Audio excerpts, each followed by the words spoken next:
Happy New Year, everybody. It's the Cryptid Huntress. Welcome into a glitch in the Matrix, where we always get a little glitchy.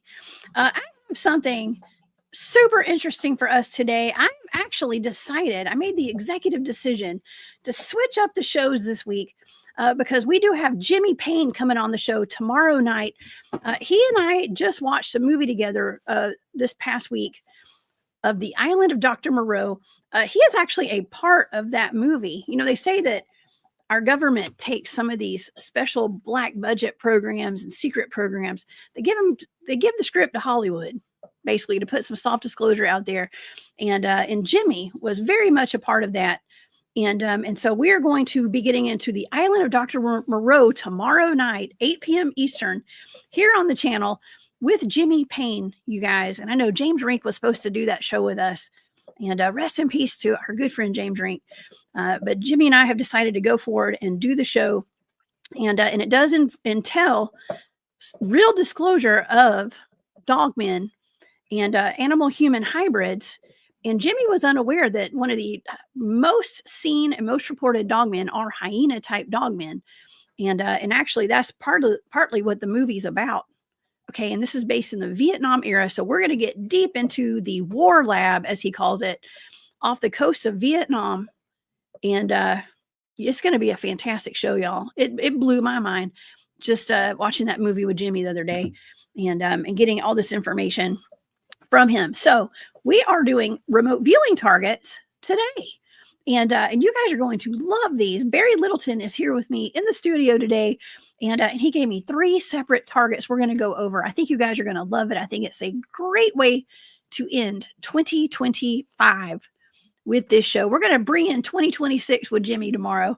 And we're ending 2025 today with Barry Littleton here in the studio. And these targets are going to, I'd say they're going to pretty much blow your mind, but we're going to get into even the Kentucky goblins today, y'all. Y'all remember those? We're going to be talking about UFOs over Japan's Fukushima, UFOs during earthquakes in Japan, and the Dogu figurines out of Japan as well. And like I said, there's probably some connection to the Kentucky goblins, and we have a lot more to discuss today. And it's going to be awesome. I don't know. What are y'all's plans for New Year's tonight? I don't know. We have a local possum drop tonight out in Tallapoosa, Georgia. I don't know. I would love to go to that. I don't know. I haven't decided yet, but anyways, the possum that they drop is in a big lit up ball with Christmas lights, and it's taxidermed. In case you guys were worried about that, it's not alive. Spencer the possum lives in infamy every New Year's Eve in the possum ball, and they drop him just like they compare it to New York City. But it's a possum. So shout out to everybody going to the possum drop tonight. Y'all be safe out there. Okay. Keep your head on a swivel at all times, no matter what y'all do tonight. And please don't drink and drive. Y'all please be careful. And a lot of y'all are probably going to be in your PJs, staying home on the couch. Probably like me. I don't know. I may be that possum drop. We'll see. All right, y'all. Well, if y'all would like to follow along with all my shows and stuff, please go over to my website. Check that out. It's thecryptidhuntress.com. And of course, I did put all of the data for these targets in my Patreon just this morning. I want to put some more information on these targets. We just did all this in the past 24 hours, y'all. So it's all been thrown together in about 24 hours. And from me doing the targets and Barry sending them over to me and us putting the show together today, this is, like I said, it's going to be some fantastic data though. And it's all over there on my Patreon. So thank you to all my Patreon members. Y'all are just wonderful. And it means the world to me that you guys support my work that way. So thank y'all so much. The data is there if you'd like to see it. And also I do have a shop. It's called War Woman Goods. If y'all want to go check out the goods over on Etsy. Okay. All right. Well, let's get into our show, shall we? And Happy New Year, everybody. Okay. So on this episode, we are discussing 3 recent coordinate remote viewing targets that Barry Littleton has tasked me with in regard to UFOs documented over the Fukushima nuclear power plant in Japan, UFOs that have been seen over Japan during earthquakes, and one target that involves the ancient Dogu figurines, which resemble humanoids wearing astronaut suits. Are these 3 things related?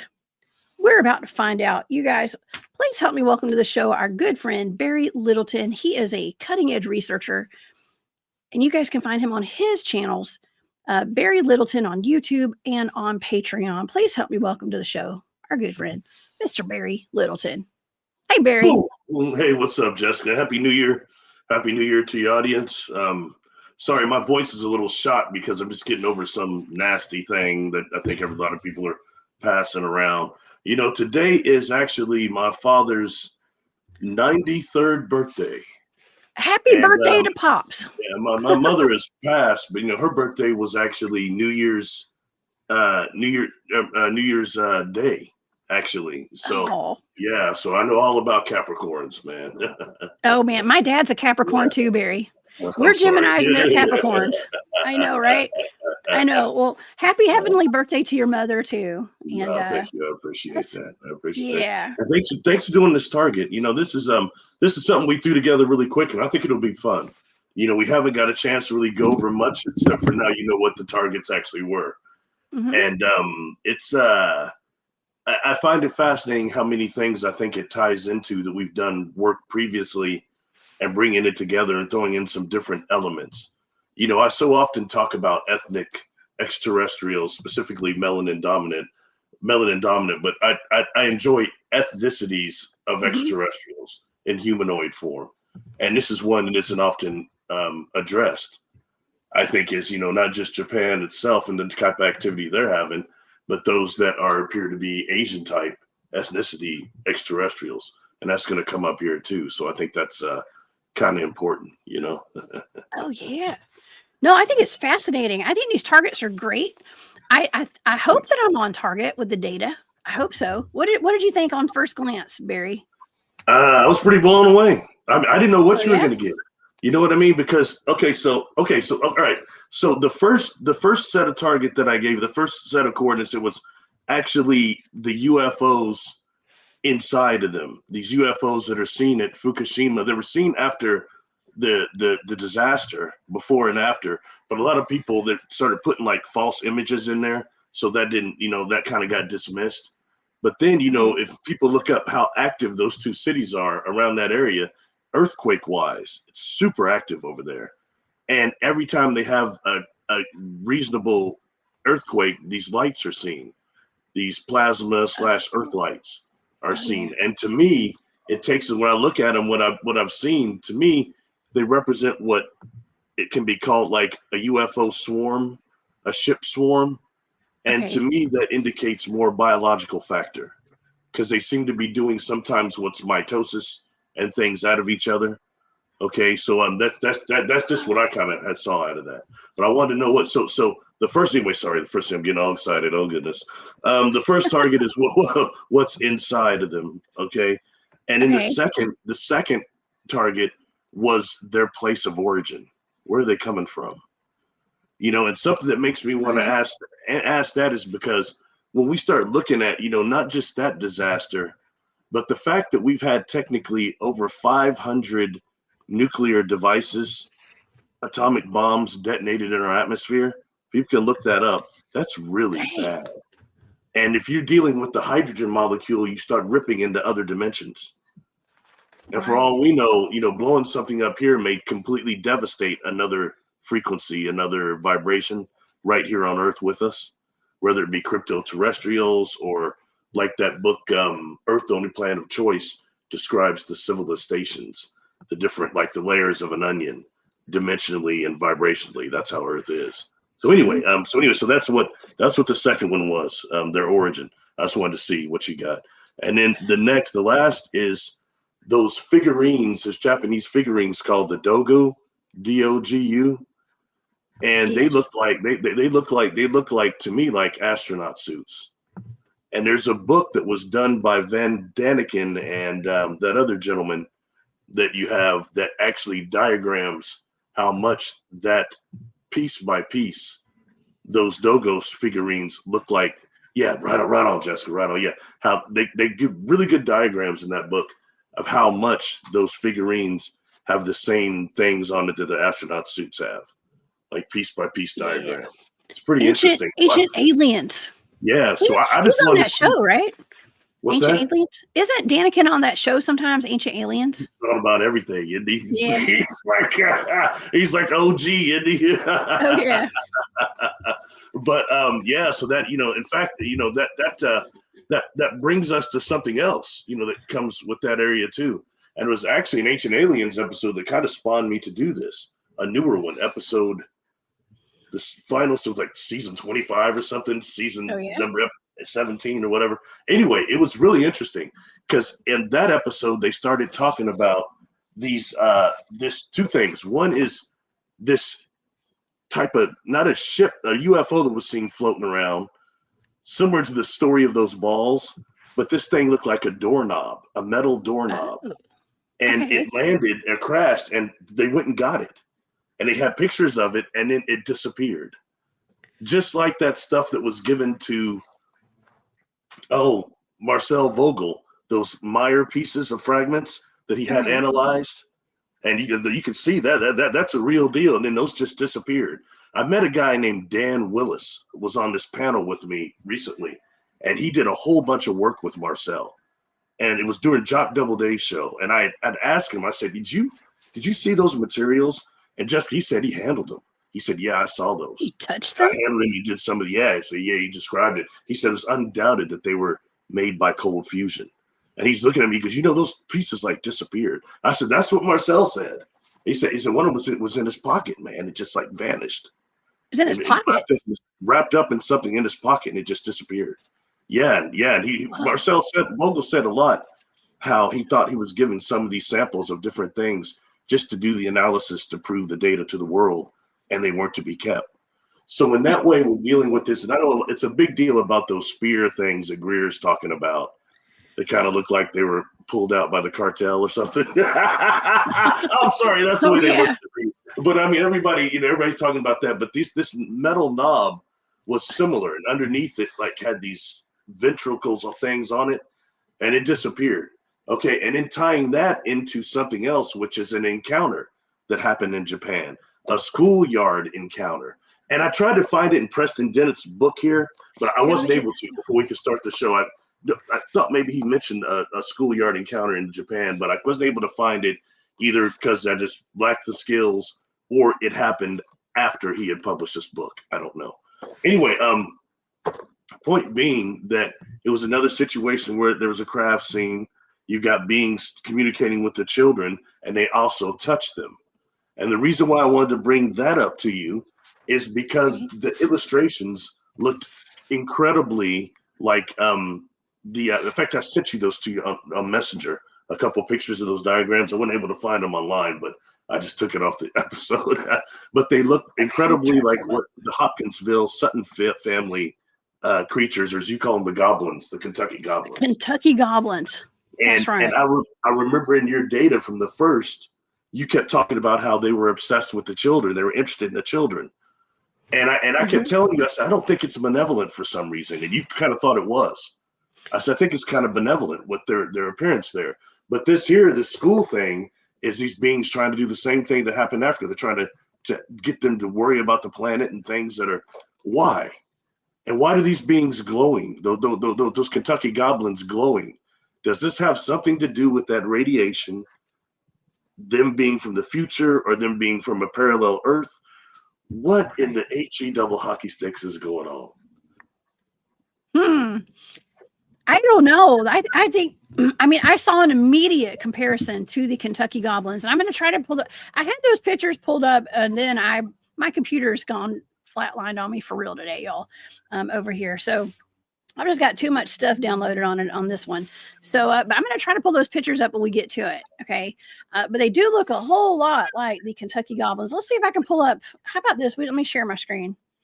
And we'll look at the Kentucky Goblins right quick, because this is what the drawings that those children made, or whoever made those drawings, looks like this. Okay, so it just takes a second here. Kentucky Goblins. All right.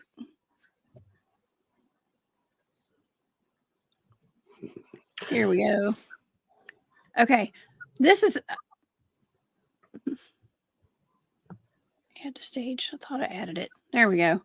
Okay, well, this is just about the Kentucky Goblins, because this happened back in the 1950s, August 21st and August 22nd, 1955. There was a close encounter with ETs near Kelly and Hopkinsville in Christian County, Kentucky.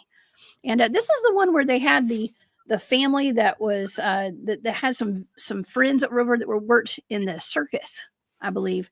And one of them gentlemen had gone outside of the well to go get a drink of water, and a UFO went flying over his head, Barry, if I remember correctly. And he watched it, had sparkles coming out the back of it or something, and it crashed. And then all night, these people were accosted by these little goblins.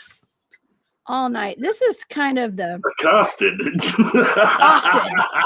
were accosted. The first one walked up with its arms in the air, a sign of actually peace, and they blasted it. They blasted it. Yeah. Well, they look like that right there. That's what they look like. And that is what that drawing looked like that I'm going to try to find on here and pull up for the audience to see in just a second. But that's what they look like. They have those ears. That is almost aquatic, right, Barry? Amphibious or something to that degree. But, I remember that they had on at least the first account, when I first read about that, it's when I was really young, in a book called UFOs, maybe Explained or Unexplained, something like that. But it had, they had talked about how they had on these suits, and these silver shimmering suits. And in current accounts, I never see that mentioned anymore, and how they thought that these suits were partially repellent to were bulletproof to a degree, and why they would just fall down and get up and run off. But I don't hear that mentioned in some of the newer descriptions. Like there's no suits on those beings. They just look more or less like, yum gremlins, mogwai that got wet. I don't know. That's right. Or I guess you got to feed them after midnight, whatever. They look like some gremlins. And I wonder how much of that, is connected as far as caricatures for creatures. You know what I mean? But nonetheless, again, that they seemed so interested in the children, and I find that fascinating, and that there would happen to be a schoolyard encounter that's similar. It's very interesting, It is. I'm actually you texted me those pictures, so I'm going to enter the studio. You guys will probably see two of me here in just a second, and I'm going to upload these pictures so the audience can see them as well. Okay. So you're doing great. I still lack the capabilities of the things you're doing right now. Okay. So riddled with, as Richard Dawson said in The Running Man, technical difficulties. Okay. Well, here they are. Okay. All right. We're going to have them in about 5 seconds. All right. They are currently uploading. Okay. Here's the first one right here. Let's go ahead and get this one up. Yeah. All right. There you go. Good one. That's the best one. That's the best one. Okay. You see, there's two of them there. Well, I guess the top one's not quite as visible, but the bottom one is. There were two of them, and they both look quite similar. They do. Okay. And here's one of the creatures. Pretty interesting. It looks like a goblin to me. I'm on a suit though. And See, that is a UFO. that conforms more to the other reports I heard of the Sutton Hopkinsville creatures. Mm-hmm. Okay, and let's see. Here's one more as well. Oh, that's maybe the same one actually. Make sure I covered them all. Oh yeah. Okay. Well, I think that's interesting because they do look similar to that, just with the ears and the way the body was shaped. That's immediately what I thought of when I saw those. Okay. Mm-hmm. Isn't that interesting? And one more thing I'll just throw in there too. Although it wasn't a target I gave to you, but I think it's worth mentioning. And that's the quote unquote, if I'm saying it right, Artuso Boone encounter from 200 years ago. And that's the lady that came out of the, in fact, I've got, maybe I can help out here for once. Oh, Robin. Hey, Robin. Robin said, and Robin, I got your Christmas card. Thank you so much. I sent you one too. Okay. Robin said, Jessica, those goblins have webbed hands, kind of frog-like. Yes, Barry. I had Dr. John Steamy and Garrel and Jane of Midwest Night Watchers on the Monday show, and we covered the frog man out of Mexico. These frog people are kind of showing up all around Mexico right now, Barry. Frog people. And yeah, they did have webbed hands, very like amphibious. And yeah, we discussed that back when we did this show, actually. This show, when I did this remote viewing target, Barry, I think this was one of the first ones that I ever did. Let's see what year it was. Well, it was 2022. Yes, let me pull it up. Sorry, it took me an incredibly long amount of time to get that pulled up. I had another picture that had some other illustrations of it. But the thing being, that's called the Arturo Boone, UTSURO-BUNE. From 200 years ago in Japan, that happened. And supposedly that thing came floated up, and they kept describing it as like a ship, like it was a water ship. And that lady got out of it with that golden box. And then, they kind of cast her back out there or something. But just being that I just, want to bring this up, because is this connected to the Fukushima, to the UFOs, or to the Dogu? You know what I mean? Just food for thought. You know what I mean? Wow. I love connecting these dots, Barry. I really do. That's wild. Over 200 years ago, you said. Mm-hmm. Yeah. Yeah. And, I always found it real interesting that she had the box too, the golden box. Heard it described as a golden box and of course a black box, but most illustrations I've seen it appear to be gold. So anyway, just more food for thought. Gosh. So Japan has their own history of UFOs, crafts, reptilian humanoids as well. Japan's where they had those temples where they had the reptilian statues in there that have disappeared. Okay, as of recent. But yeah, a long history there. It's even, believe it's Japan where they have the imperial family, right? That is descended from reptilians that came out of the ocean. They have it documented, right? Well, they've got those like those three artifacts. One that is supposed to be some type of a jewel that looks almost like a sea, and the other is some type of a sword, and the other is this supposedly mirror type of shield. And they keep them all contained and everything. No one's to see them or ever remove them from the deal. And there's some stories about people that actually removed them and touched them. But yeah, that's all I can tell you. I mean, I'm not an expert on Japan by any stretch. But well, you know what, Barry? They're very interesting nonetheless, though. There's something else that I wanted to mention, because I was thinking about this after you told me what the targets were, and I was kind of like scouring the internet a little bit last night before I went to bed, and I was kind of looking into well, you didn't tell me what the targets were until this morning. But sorry, I fell asleep. Yeah, last night I was kind of scouring the internet stuff. I started thinking about star forts for some reason. Okay, star forts. Now, Japan, if I remember correctly, Japan has a star fort, a big one, and it's beautiful. It's one of the prettiest ones there are. Okay, and I did a show on star forts. I had done some remote viewing on star forts. Actually, are you familiar with star forts? Not really. You've mentioned them before, but I'm not Mhm. real familiar. So you might have to give me a debriefing along with everybody else that may not Well, be they're anyone star like me. forts are these mysterious, like geometrically sacred geometry shaped installations. Usually they're on the coast. A lot of times they're near the water. Sometimes they're not. Sometimes they're in the middle of a country, but they're all over the world. It's something they are literally in every single country, every continent. There are star forts, and they're mysterious. Although local governments, national governments, state governments have taken them over and made them and said that they're just wartime forts. They're military fortresses is what they use them for, but they're like intricately made. We have them all over the United States. The Statue of Liberty sits on top of one. Okay. And I mean, in the remote viewing data, it seemed to be some sort of an ancient power station. I think it's got something to do with ancient aliens, to be honest with you. So are these, I mean, so would this be something that's like the size of like one of those old incinerators or something like that? Or is this be something that They're would be like the size gigantic. of a compound, like It's a like an Air compound. Force compound? You know what I mean? Even bigger. Japan star. We're gonna pull one up in Japan right now. Okay, I'm going to show you because I think this is another dot to connect with what we're talking about today.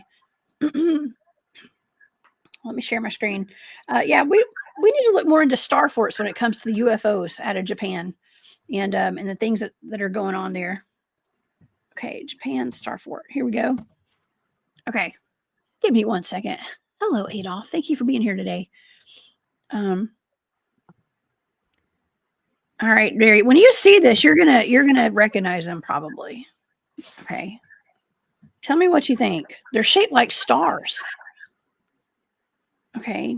They are shaped like stars. And these things, they usually have like a canal around them, or they're built near the water, but they're shaped like, they call them star forts for a reason, because they look like snowflakes. They're all different too. They're all different. Very interesting. No, this is somewhat new to me, to be honest. No.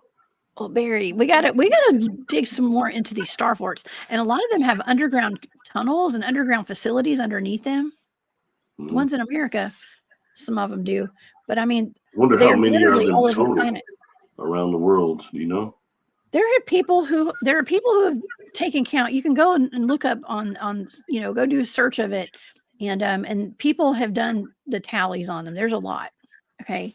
I don't remember exactly how many, but some of them actually look like circuit boards and stuff. Like, I don't even know. They look very modern, like alien almost. Dare I say alien? Mm-hmm. To be so advanced and to be so ancient, you got to wonder what in the world are star forts. But anyways, those are what star forts are, right there. And we're told that they're basically just military fortresses. And yeah, so that's star forts for you. Okay. All right. Well, very interesting. Well, why don't we get to some of these targets? Yeah, definitely. I think that'll be very interesting for everyone. So the first one you said is going to be the UFOs over the nuclear plant. Yeah. Is that the first target? Yeah, that's the first one. Yeah, it's gonna be them themselves, what's inside them. Okay. And here's another picture as well. That is over Fukushima, I believe. Yeah, those are over Fukushima, and the similar lights are seen after the earthquakes. And if you start looking up, like, I think it was an earthquake like 2011. There was one December 7th in 2025 this year. I mean, there's a very active earthquake area there. So, and just I was surprised when I started looking into it how many times these UFOs / UAPs, whatever you want to call them, are seen after seismic activity. I find that very interesting, Oh, and yeah. worth investigation. Well, it's worth remote viewing. Yeah. We did another remote viewing target, a couple of them on UFOs over nuclear plants and weaponry sites. Barry, remember that? Mm-hmm. Yes. And that's another one that ties in, because I wanted to see, did you get similar information to what you got on those targets about who was doing that.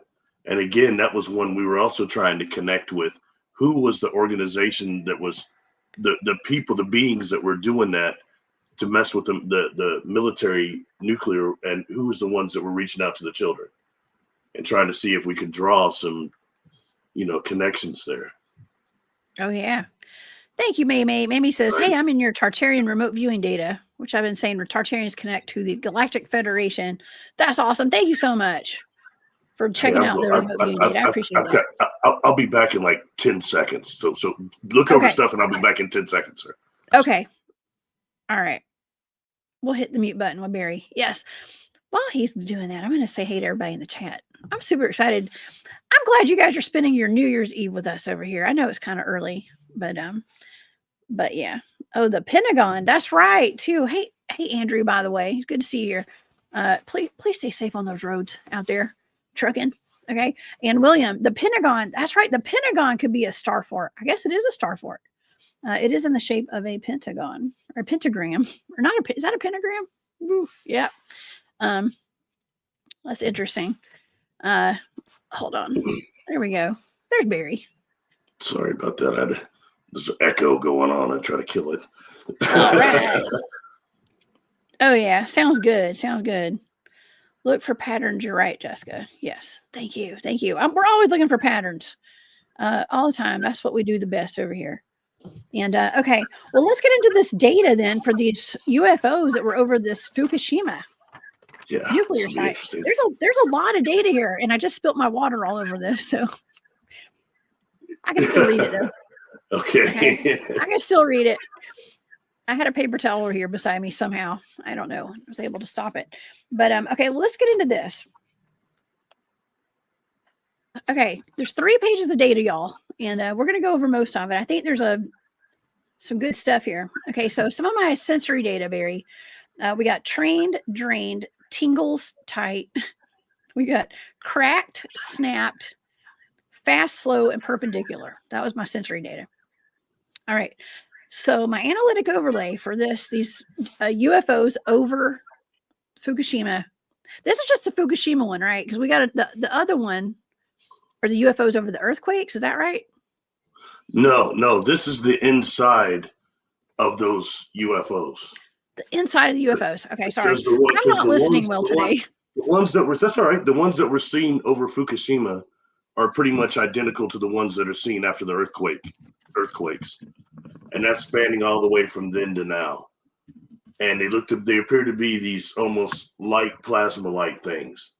But like I said, they appear to be doing what is called UFO swarming or UFO mitosis, which is where they're actually, generate like symbiotically or making another UFO and splitting in that way, like they're biological organisms. So that's what I'm curious about. What you got, this is about what's inside of them. So that would be that, which could be anything. It could be humanoids. It could be plasma. It could be condensed light. Who knows? But I thought it was worth investigating. Okay. That's cool. That's really cool. Okay. And the second one will be where they were from, their place of origin. But this right here is what's inside those objects. Okay. Well, I got enough data on this. We better figure it out then. Okay, here we go. Right on.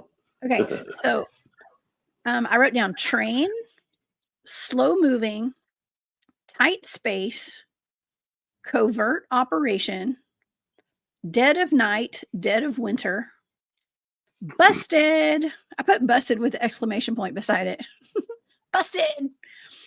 Gravity and gravitational pull, private and collision course, allocated time, allocated destination, win-win,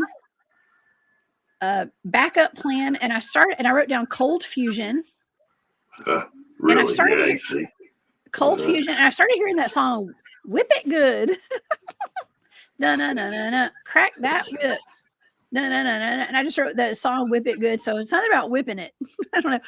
I started wondering, is this a target that involves that Rudolph guy? I'm just kidding.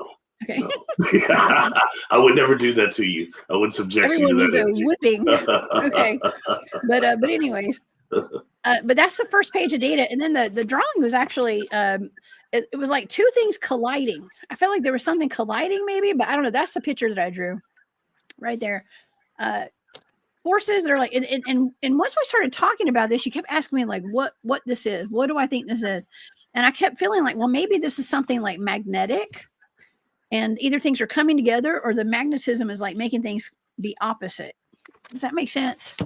It's like there's a pushback from the magnetic force or something. That's what I was getting last night when we were going over the data. Before I knew what the target was, I did not know what the target was till this morning after I woke up, y'all.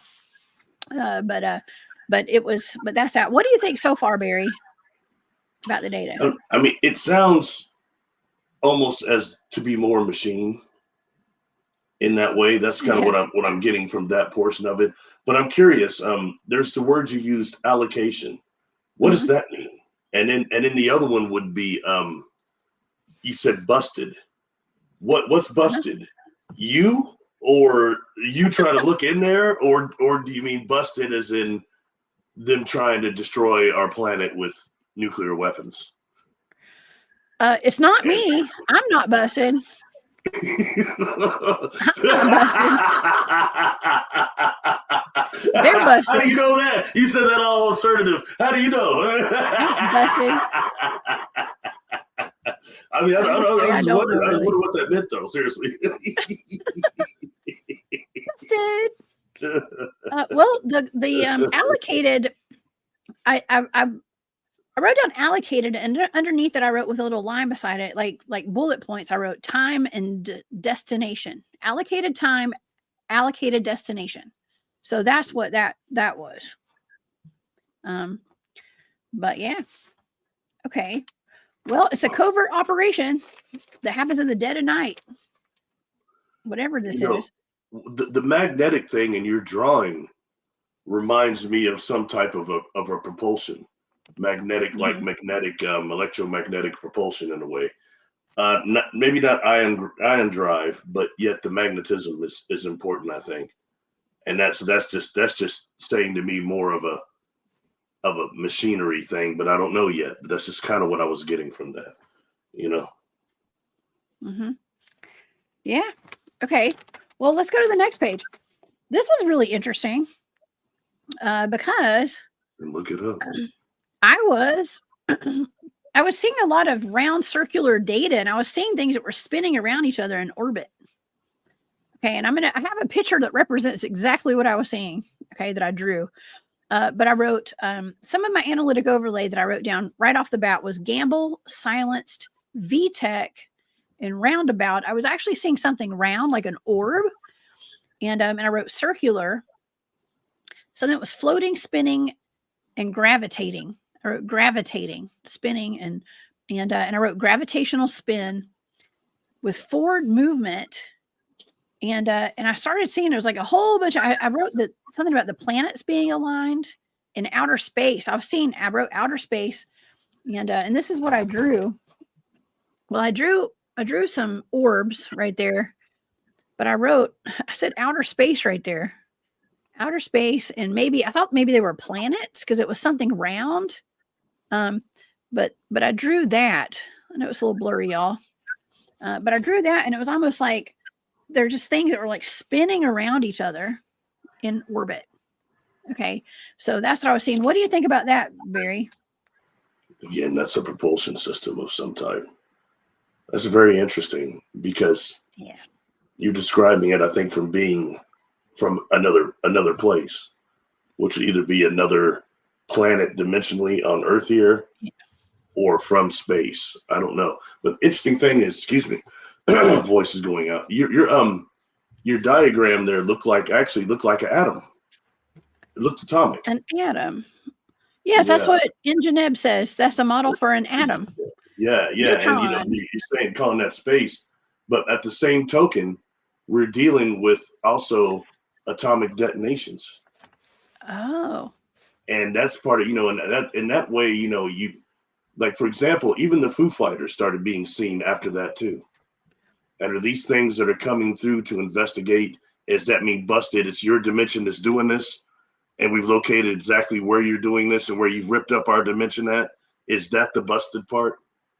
Is that also what's being allocated? You know what I'm saying? That's just, and it comes a point then what whoever the prime intelligence that sent that, did they send organic beings or did they send some type of a probe machinery? That's what you're describing. Some type of a probe machinery with different types of gravitational devices inside of it. I find that fascinating. Say no to probes. Yeah, I do too. 100%. Thank you, Maureen. But that makes sense. You got some maniacs in another dimension that are blowing up bombs like nonstop. You're not going to send a real crew there. Like you're not going to send the Enterprise with Kirk and them on there. You're going to send something that's a device that can take the radiation. Oh, that's right.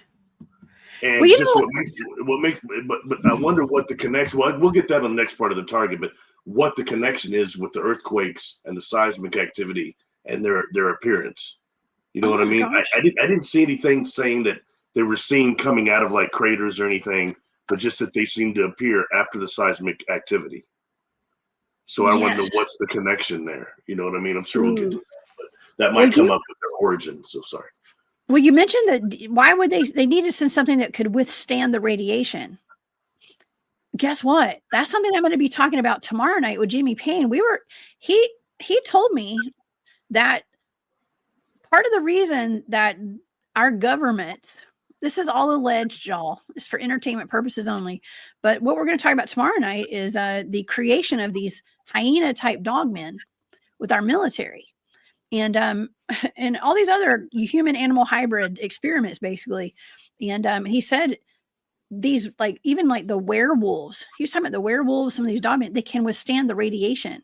And that's why they are produced. We're seeing so many of them because they're being produced because they can withstand some sort of radiation. Like, why they need to withstand radiation? Like, why is that so important? I'd be worried about artificial portal activity. Exactly. The ones they're making. And we know that there's a radiation problem they have with that too. Mm-hmm. And that takes us into something else. Is that just general radiation connected with the portals? Or is it the fact that we've poisoned our environment? Ooh. Oh, man. Rabbit hole is deep on this one. Yeah. Bunch of rabbit holes here. I mean, yeah. It gets, I hate to say it, but let's face it. It all goes into that demonic thing. It's going into the dark thing. Exactly. And you know as well as I do, we've talked before how things like this video and other things, how they're trying to jump us to a timeline that is nuclear war. It's always been a problem. And that comes up again and again. And now we're seeing things that are drifting back towards that way. Forces trying to stop that. Forces trying to make it happen. Time jumper, timeline edits, and all these other weird crap they're doing that's being masked right now. So I think this goes right to that. And again, here on Earth, the different dimensions, the different realities, what's happening when we're doing that? We're blowing that stuff up. And I say that in terms of what is it destroying on a different level? And also what rifts is it creating, fissures within the time-space continuum that's letting things through that aren't in ship form. Exactly. You know what I mean? Something that might be either cryptid or something even worse. You've got those that are invisible that have different containers for their consciousness that might be complete monsters. Right. Whether they be plasma, condensed light. And I think the different states of plasma is really, that's what I'm going to be talking about this weekend. It's something really worthy of taking note of. Mm-hmm. And the connection between like plasma and what we call orgone energy, life energy, prana. They're not the separate things that we think they are. And I know because these guys have been blowing me up daily, wanting me to talk about it. Saying, you haven't talked about plasma enough. They're putting that in my mind. You're not putting the plasma part with it. So I'll start talking about some of that, things like Kordylewski clouds and things that all tie into that. And how, some of the beings I've actually seen on board craft that were the container for consciousness was some type of plasma, high energy plasma. You know what I Wow. mean? Yeah, and that takes us so sentient plasma, and that takes us into a whole nother thing. We start looking at cosmic dust, plasma clouds, whole nother thing Yeah. going on, and how they might be Plasma sentient in a kebabs. way. I'm just See, kidding. this was scientists did an experiment that showed that some of those clouds, their organization is sentient in a way that's similar to nanoparticles being self-assembled. Very Wow. interesting when we start going into that, but that's for another. It is. Talk. Well, we have all these like Department of Energy installations all over the United States, including Brookhaven Labs up in New York. We got Oak Ridge Laboratories down in East Tennessee, where I've done some Bigfoot and Dogman research. There's all sorts. I did a whole show on the Oak Ridge Dogmen and all these strange like hybrid like werewolves and stuff that are seen out there, and people that have been mauled to death around there by packs of wild dogs and stuff. And that is Oak Ridge Labs is where, by the way, they worked on the Manhattan Project. That's atomic bombs, right? I would say that's an atomic. The Manhattan Project. They were working on atomic bombs, and now they have, admittedly, the Large Ion Collider down there at the labs. Just they work with CERN. Okay, so they have all these colliders. They've got the ability to make bombs there. I mean, we got dogmen everywhere. Radiation. I don't know. Where does it begin? Where does it end, Barry? But it's some more dots to connect there. Mm-hmm. Mm-hmm. And the Yeah. amount of time travel or time technology that's in the private sector, I've talked about that ad nauseum. You know what I Yeah. mean? And not just the stuff. And sometimes we get too focused on the GMIT, the government ties, Mm-hmm.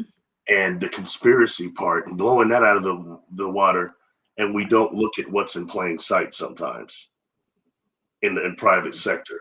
You know what I mean? And things that can be actually backed up, and you can research and have some type of a tangibility to it. And I'm hoping that that's what's starting to happen more with our society. You know, and looking at that, like for example, it's now becoming almost common talk to hear, hey, Bigfoot was a tribe. They've got human characteristics. That whole camp is starting to shift. You know what I Mm-hmm. mean? And it's fascinating in that way. And some of it is just things we have to accept, like Homo naledi and the other hominids that have existed here, and how much we don't know. And I'm sorry, the fact that those cats seem to be completely designed to live on terra firma here. They really do. I mean, look at it. They can take the heat, the cold, stepping on stuff with no shoes. I mean, they're pretty much walking up cliffs that we can't begin to do. Things like Mm-hmm. that are just showing that they're more designed for this place than we are, by far. Yeah, they are. I mean, we're look in the research field. It's not even like boots on the ground so much. I mean, I guess it is kind of, but the online communities are still arguing over if they're flesh and bone or X Factor too. So I don't know. Everybody's just chasing their tails everywhere Well, with that. I mean, if you start dealing with the subject of Sasquatch enough, it's hard to get away from it. Like Yeah. I do. Real quick, 'cause we don't go into that because it isn't about that. But that dude, I didn't know who he was. Big homie. I didn't know Big no big, homie. but big homie's quite Yeah. interesting.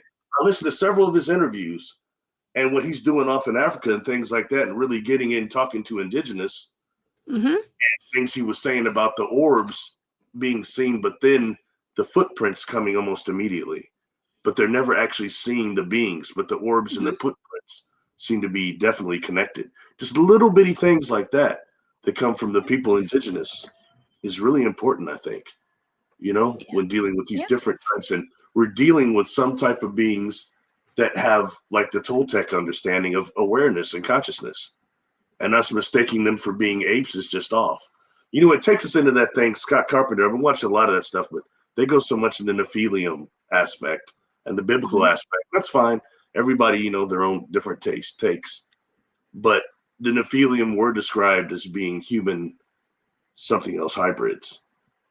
But I think that it goes a little more intensive than that, than just Sasquatch when you start dealing with these different beings that have been here that were non-flesh, inorganic, and started mating with beings here on Earth that were seraphim or Earth inorganics and then coming over to our realm. It's real interesting. Or the ones that got trapped here because of the magnetic fields once they came down here and they got trapped in bodies. These are things that's been going on a long time. Anyway, back to the data. We didn't finish that. Well, wait, before we move on, I want to say so I follow Big Homie. If people are wondering who Big Homie is, Big Homie CC or something on Instagram, and he's all over social media. I don't think he has a YouTube. He may have a YouTube channel, but I think he's got a podcast, or he goes on podcasts. He is a former bodyguard for Diddy. I'm pretty sure, right, Barry? He was a famous bodyguard. I saw Bigfoot Dwarf said he'd like for him to be his security guard. Well, the brother's what, 300 some pounds? He's a big guy, but he's kind of a whistleblower. And he actually, the first time that I ever listened to something he talked about going into, because he's hung out with all these blue blood rich folks, right? And he went to some gentleman's house. He had he had a lot of animals taxidermed in his home. And he said there was actually a Sasquatch taxidermed in his house. And he saw it. He said that the hair on the back of his neck stood up. He said there was something different about this thing. He said it looked like the body of an animal. It was gigantic, but it had the face of a human. He said, Now, why would that man need to lie about that? You know what I mean? I don't think what's really interesting when he describes the size of it, because he kept talking about scrapping. What's like to scrap with all these different people. He said there's no way you could scrap with it.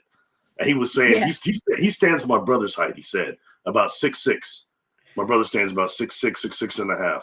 And he said this thing was easily a minimum of 2 feet taller than him.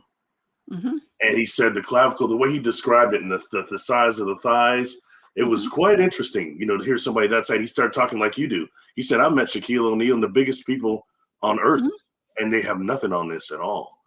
That's fascinating, and his story reminded me of something. My brother does fiber optics, so he goes in people's houses and does all sorts of stuff, but he told me he's seen some private collections before. No Sasquatch, but private collections, like people had elephants and giraffes and things like that, in his collection in certain rooms of their house or in barns or whatever by where these cable things were. So, it's stuff like that. It does happen. I thought it was just fascinating. And it obviously he saw that and it put that brother, it changed the whole course of what he was doing work-wise. He's into it now, He is. I actually invited him to go Bigfooting down here in the South. So I did reach out to him, y'all. All right. But it was a couple of weeks ago. It was about a week or two ago. We'll see if I ever hear back from him. He's in Africa right now. Maybe he hit you back when he gets back or something. Yeah. Maybe so. Anyways, maybe so. Well, I want to thank Maureen real quick. Yes. Shout out to Big Homie. Holler at me. Holler at me, Big Homie. Okay. I'll take you Bigfooting. Southern style. Okay. Maureen and Gus, thank you so much. She says, happy almost New Year's. Wishing everyone a blessed 26. Gus and Maureen. Thank you, Gus and Maureen. I appreciate y'all so much. That is so sweet. Thank you for all your support all year, Maureen. I love you guys. Yeah, the good people. Most everybody in your chat, real good people. So very supportive. Course. And some of them have encouraged me because there was a time, I want to get out of this and not do any more of this. And you helped convince me, and so many people in your audience too. People start telling me, don't stop. I was like, man, I've done enough. I can quit now. But that was always my thing. Is I said after I did my first interview, Spirit was on me, Creator was on me. I did it. I said, now I'm off the hook. I never got off that hook. Been strung up there for a minute. Yeah. But no, thanks to everybody. I think it'll be a good 2026. Okay, so check it out, Jessica. Okay, so back to the Fukushima UFOs inside. Okay. What I'm getting is propulsion type of systems, advanced propulsion systems of different types. And I'm hearing a lot of gravity modification technology and things like that from your descriptions. Okay. So I'm tending to think that these are maybe not organic, more than probes sent from somewhere else. Mm-hmm. And so the second target, once we get done with that information, is their place of origin. So it'll be interesting to see what you got there, Oh yeah. Heck yeah. I still have one more page of data for this. And we have 2 more targets, y'all. Oh, that's what I was wondering. Yeah. I still have one more page. Okay, so the last thing that we went over was outer space, the planets were lined, and I drew that emblem of like nuclear power, or the planet. I thought it was planets orbiting each other. I didn't know what I was looking at. And But I'll show it to the audience one more time. Take that down. Thank you, Leah. That's what I drew. And some kind of forward motion. Okay, so that's what I drew for that. Okay, so the third page, this is my final page of this, is I wrote get in gear, gear up, ready up, phone call. I wrote phone call down. I started feeling nervous and anxious. I wrote down nervous, anxious, nervous that something is happening, but can't see it yet. Nervous that something is happening, but you can't see it yet. Okay. And I was seeing something that was just vast, open, darkness, quiet, void. I wrote down. And then I wrote down pressurized, deep sleep, deep space, space 9, and they're out there. So it was clearly some kind of UFO data. Okay. But that's when I ended the session right there. But I think that's really cool, Barry. I wrote nervous that something big is happening, but you can't see it yet. And that's what you were explaining. Like they're over these nuclear plants. They're nervous something's going to happen. Maybe not nervous. I don't know if they have that ability to be nervous, but they're concerned. Right? Yeah. So that I guess that illustration that gives us a type of consciousness they have too, of some type. I didn't hear anything really organic you've described so far. Mm-mm. But is this some type of AI synthetic type of probe in that way? And you know what I'm feeling too as you describe that? The individuals that made it and sent it here, the prime intelligence, is very nervous. I would be too. What if you had? What if this place is like a utopia, like H.G. Wells said that we're gonna have? That I don't think we will. But anyway, when you have this utopian society, okay, and we're in all peace, then all of a sudden, boom, Australia just blows up. Oof. That had nothing to do with anything on our planet. It's coming from another dimension. That would make you very, very nervous. You would not just send to investigate, which is something else you had in that last piece of data there. Mm-hmm. Somebody sending something to investigate. Okay. And what would you call it on that last page? What did I call? Like investigation. An investigation on the last page of data? Yeah, it's not like an investigation or somebody sending something. You said something like that. I said they're out there. Just said they're out there. For the last page of data. Let's see. I wrote get in gear, gear up, ready up. There's a phone call. Phone call. Yeah. Phone call. That's it. Phone home. That's it. That's what this essentially is. It's a phone call to who the hell effed up our world, or who's blowing stuff up. What maniacs are doing that? And at that point, when you have these type of rifts open that are natural on Earth, we know that about the portals. That means that some of the forces could be coming through. They could be from utopian societies, or they could be from war places too, looking for more weaponry. You know what I mean? Who knows? It gets real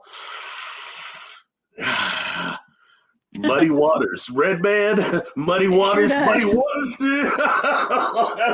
That's what it is. It's muddy waters. Oh, yeah. Well, that's interesting data right there. At least somebody's looking out for, I want to say humanity, but just creation in general. Trying to stop all these crazy people from blowing everything up. I don't know. How many times have UFOs been seen over these nuclear plants though? I mean, it happens often. Mm-hmm. All the time. Okay, so okay, well we know who was doing that. What you got on the data, I'm not gonna say it, but you could say it. You know who was doing it, who you got in the data, who was doing that stuff. It is what it is. I mean, I'm not gonna say the name, but you can say it. You remember what it was. Who's doing the crazy stuff? Who's shutting off the nuclear warheads? The Galactic Federation. I was gonna say the Federation. The Galactic Federation. Hey, that's what the data said. It's not about me. That's what the data said. I have to just accept that, okay? And that takes us into that whole war right now. I'm watching between these disclosure people and the SSP people or whatever, and the Galactic Federation people are evil. They're evil. They're the Satanists, and all this stuff going back and forth. But you know what the data is showing, that they're the ones that are trying to help. That's just what the data showed. So I won't get into it any more than that. And you know, I always laugh at the name because I always used to laugh at people that would say the Galactic Federation. I really laughed at the Ashtar Command. I thought that one was really funny. Yeah. It just sounds cheesy, man. It sounds like a Star Trek ripoff. United Federation of Planets. It sounds like a ripoff.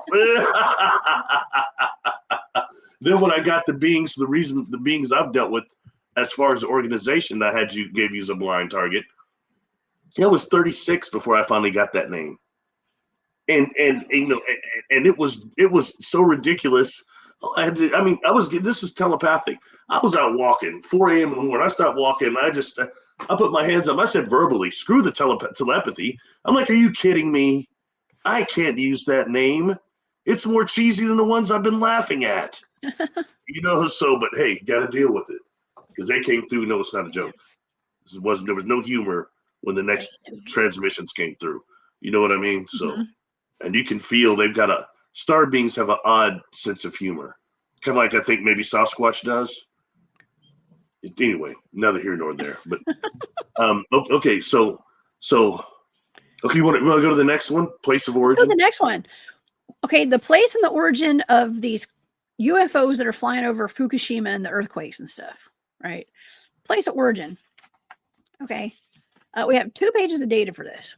All right, so let's let me pull up the picture one more time for the audience. If anybody just tuned in, we are going over some of this data for some remote viewing data of these orbs, UFOs, over this Fukushima nuclear plant in Japan. Okay, some of these, and the ones that come after earthquakes. Yes, and the ones that come after earthquakes. They look just like that, though. Okay. All right. Well, let's get into this one. Okay, so this is interesting because I did include the word fleet. There's a fleet of them. Okay, in my data. Here's what I wrote down.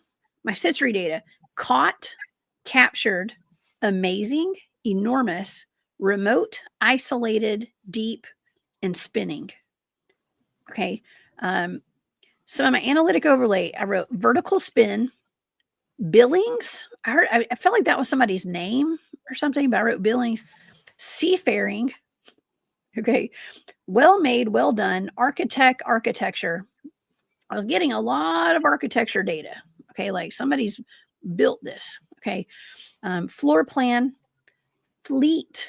I actually wrote fleet, deep space, concocted. I actually heard hit 'em up, orbit and spin around it, and loose change. I don't know why I wrote loose change there, but anyways, loose change is part of it. You don't just anything that I hear or any kind of thing that comes into my head, I write it down. I do not filter anything. Okay, and this is what I actually drew for my drawing, like one big object with a bunch of them around it. Okay, like little ones around it, and that's what I wrote down. I wrote a fleet. Okay, I also wrote under fleet. I wrote on fleek. I wasn't gonna say that, but it's funny. Hey, question. Yes. Do you think your drawing is actually like a shipyard or a factory where these things are being designed? A whole fleet of them? That's what it sounds like. It could be. I don't know. This is what I was seeing. So that's what I drew. Like it's a rough sketch. Look, if it was Star Trek, and for us Star Trek geeks, what I'm asking is that Utopia Planitia. That's what I'm asking. Shipyard. Is that what that is, or something from another?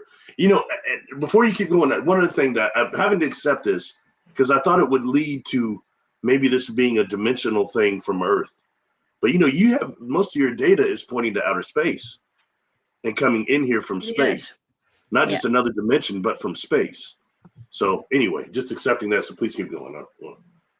Yeah, that's right. That's what I was getting. Okay. Well, this is very interesting, right?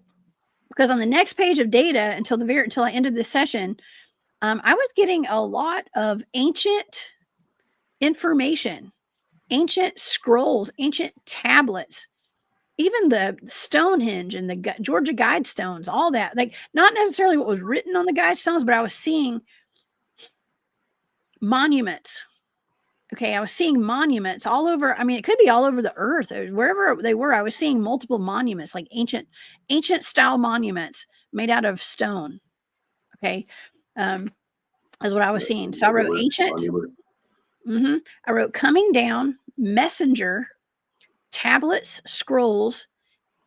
I was seeing green and something glowing, so I wrote emerald tablet, guide stones, Stonehenge, something rectangular, circular, and then circular, circle and circular, Stonehenge, added technology. And then I started feeling like I was looking at something ritualistic. So I wrote ritualistic, sacred ground, sacred space, burial and burial mound. And then I ended the session. Now, what I drew, I didn't draw it all out because I didn't know how to draw it. But right there, there's like a rectangle and there's like a bunch of little lines coming off of it. That's actually it. What I was seeing kind of looked like the Georgia Guidestones and like how they were kind of set up, but this was in like a circle. So it was like because I went to the Georgia Guidestones before they got demolished. Okay. I live about 3 hours from there, 4 hours. I think it was like 3 hours. And maybe it's 2 hours. I don't remember. Okay. Why were they demolished? Well, somebody blew them up. And then the next day they brought the bulldozers in and knocked them all over. Somebody planted a bomb or something. And an explosive device. And it was weird too, because those things were under 24-hour surveillance by the sheriff's department. So I believe that was an inside job, but that's for entertainment purposes only. And that's only my opinion. Wow. But anyways, but they were almost like the Shaluminati 10 Commandments or something. It was weird. It said, be not a cancer upon this earth. Fair enough, right? But it also said that we needed to get the population down to like 500 million so that it would balance out Earth, okay, like nature. And so it was just weird. I don't know. Anyways, and it was written in like all these different languages as well. So yeah, but that's what I was seeing. I was seeing something almost like I literally wrote Stonehenge and the Guidestones, but something that had important information on it for, dare I say, humanity.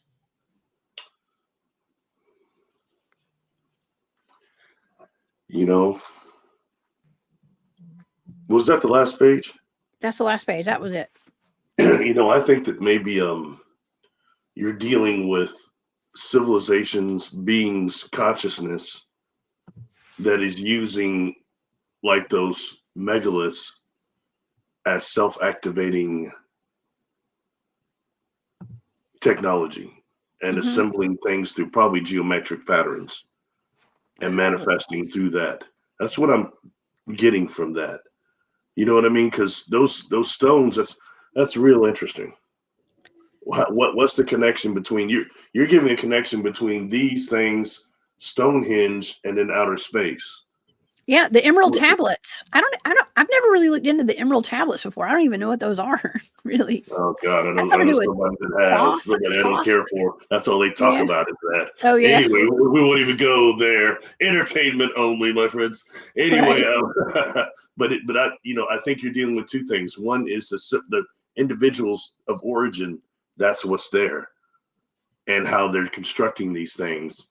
But then, are they utilizing the megaliths here on Earth as a transport system or a transit, I guess we could call it. I mean, I don't know exactly. What do you think? What do you get out of that? What's coming to my mind are all these star forts too around. Okay, we're told that they're like military fortresses. Well, maybe they have something to do with it. I don't know. There's a reason that I brought that up. I don't know what the reasons ever are, but maybe there's something to do with that too. I don't know. See, that goes beyond my pay grade, but I'm sure somebody in your audience will know or something. I don't know much about the star forts, so I can't comment on that. I'll try to learn more about them. But there's some kind of important ancient information that's being discussed here in my data. Okay, from the emerald tablet to Stonehenge. I mean, there's some kind of communication. I don't know. That's all. I really don't know. I think that's important. And you know what's better is I think it's cool because we don't fully understand it. I don't exactly, but the connection is there. Something's going on. That's very interesting. And it gives a different way to look at these ancient structures if you're comparing Stonehenge to a foreign star fort. What are the similarities? And going to other, other sacred areas that have these things. That's very interesting. It brings to mind, there was an old episode of Doctor Who with Tom Baker called The Stones of Blood. And it was some different circle that they had found somewhere in England. And two of the stones were from was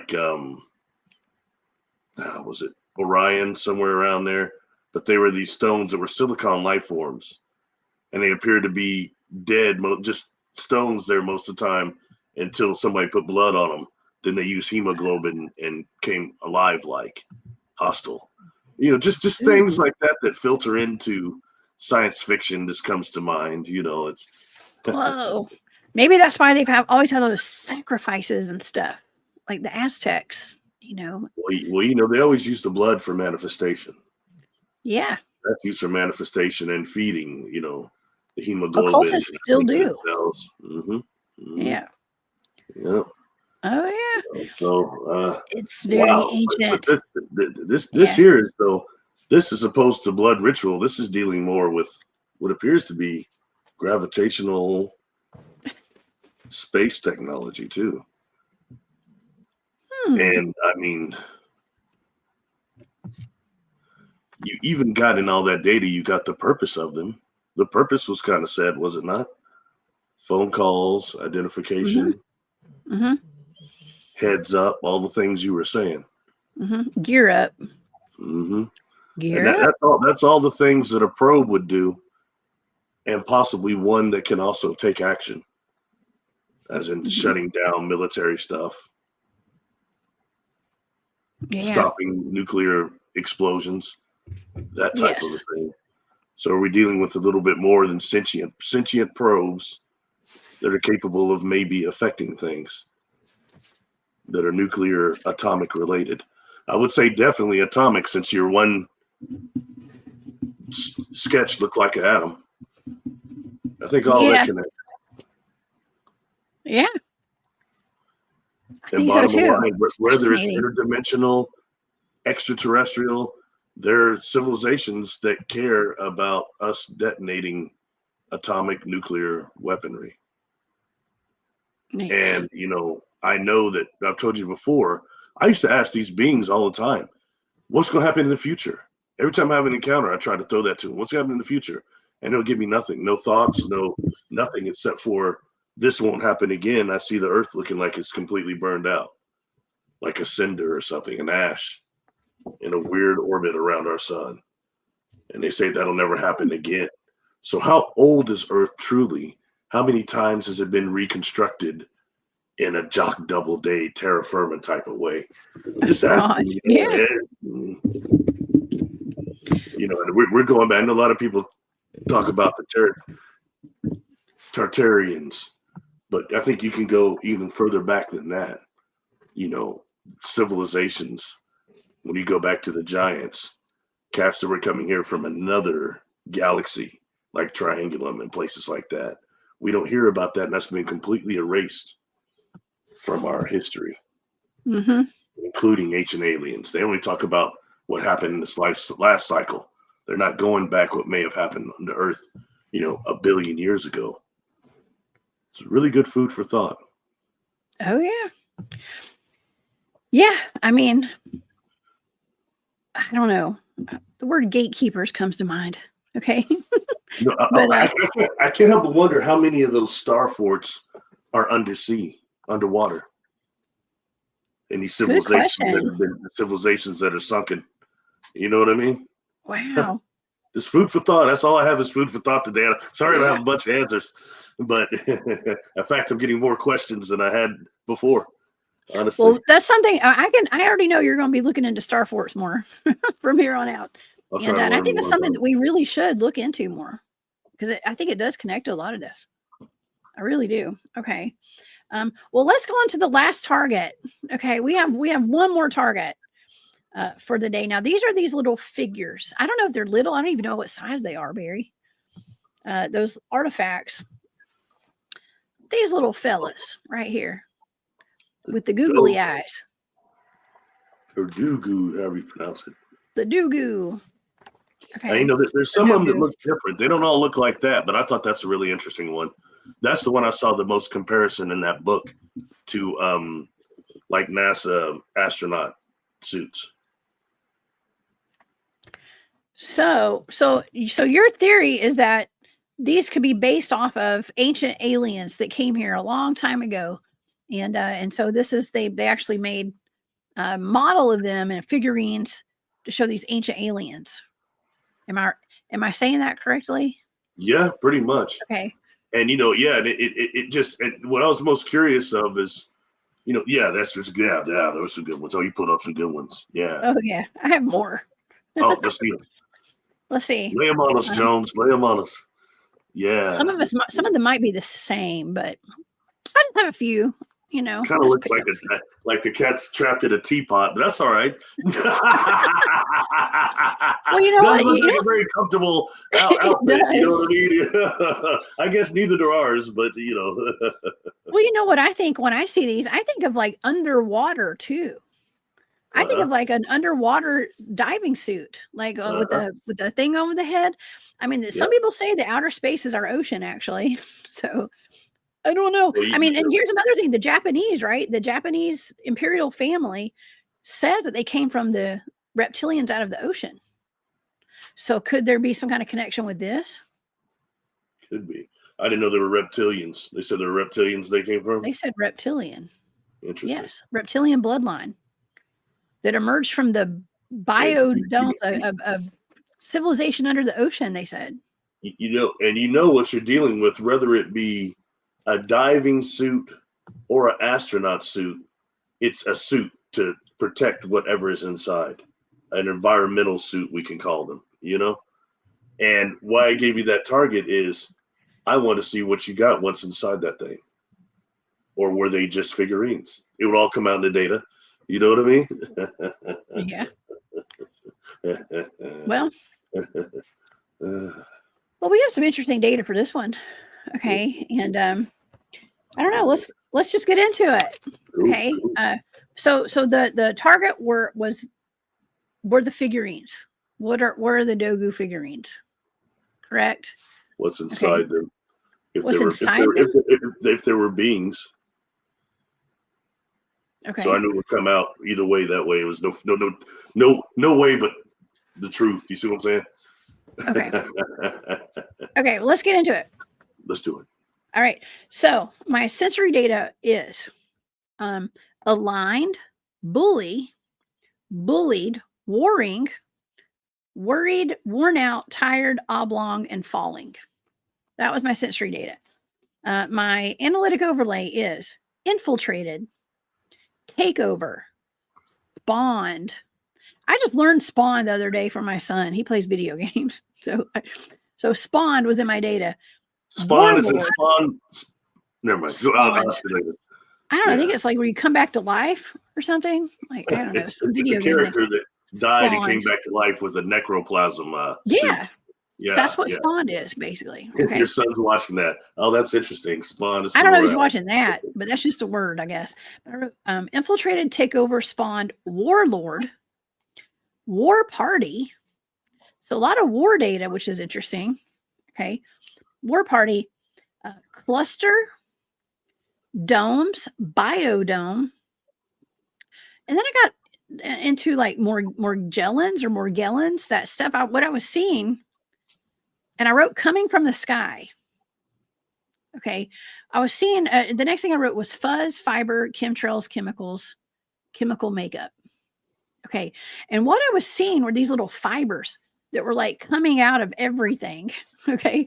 And the way I was seeing it when I was remote viewing was like something coming out of somebody's skin or something that was like not natural, some kind of chemical that was it was very harmful. Okay, I was seeing a harmful chemical, and it was causing problems in maybe the environment, people's bodies. I don't know. That's what I was seeing. And I actually wrote this. So look, this is interesting because it looks like there's like biodomes or something that I drew.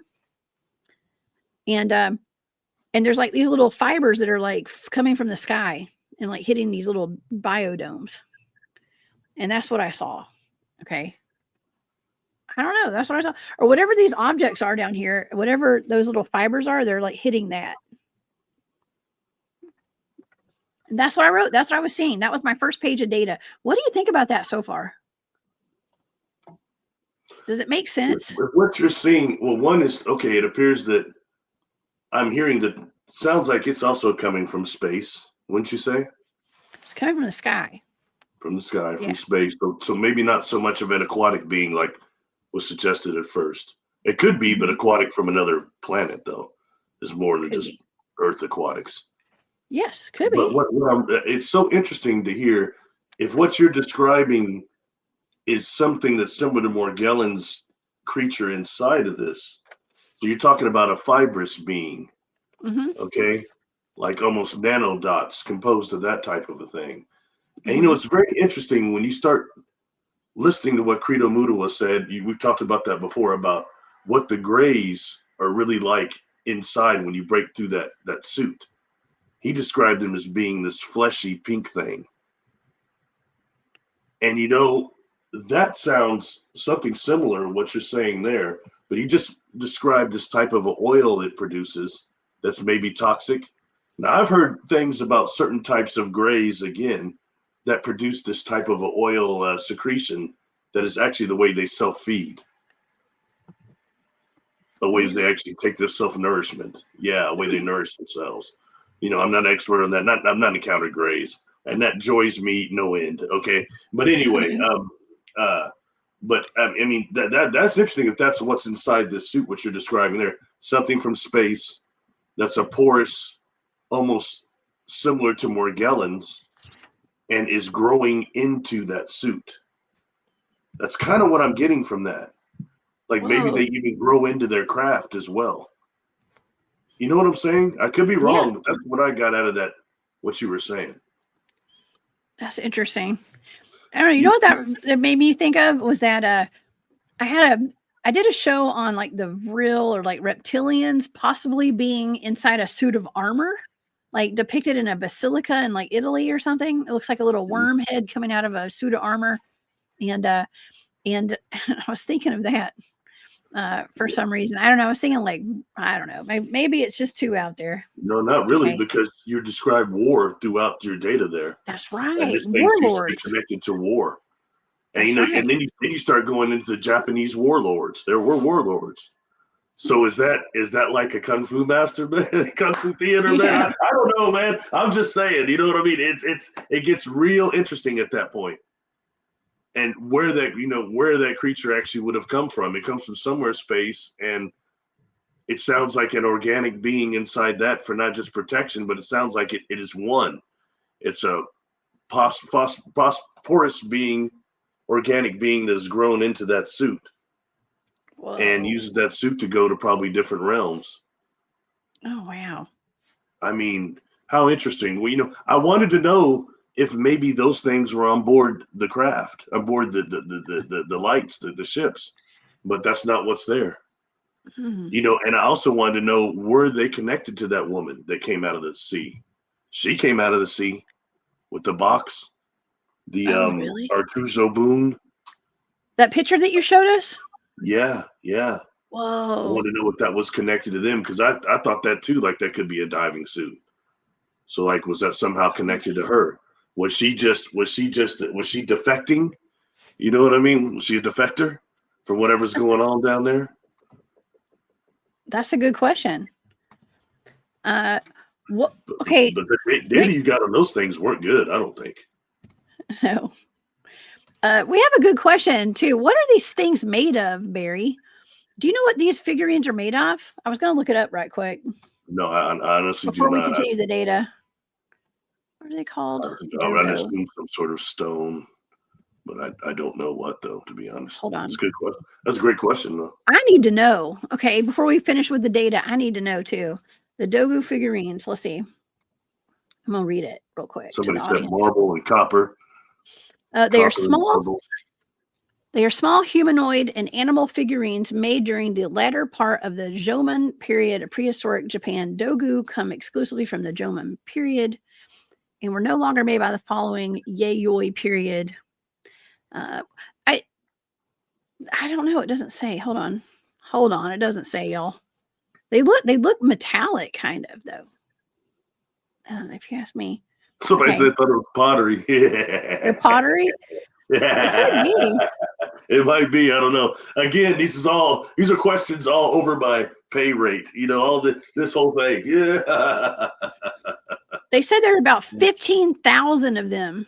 By the way, wow, there are 15,000 of them, and That's depending upon the exhumation and the time period, they're all made kind of differently.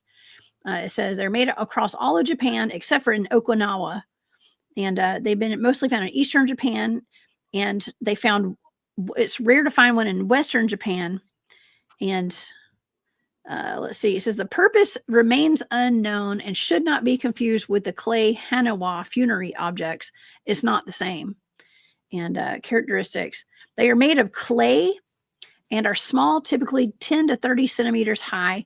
Most appear to be modeled as female and have big eyes, small waist, and wide hips.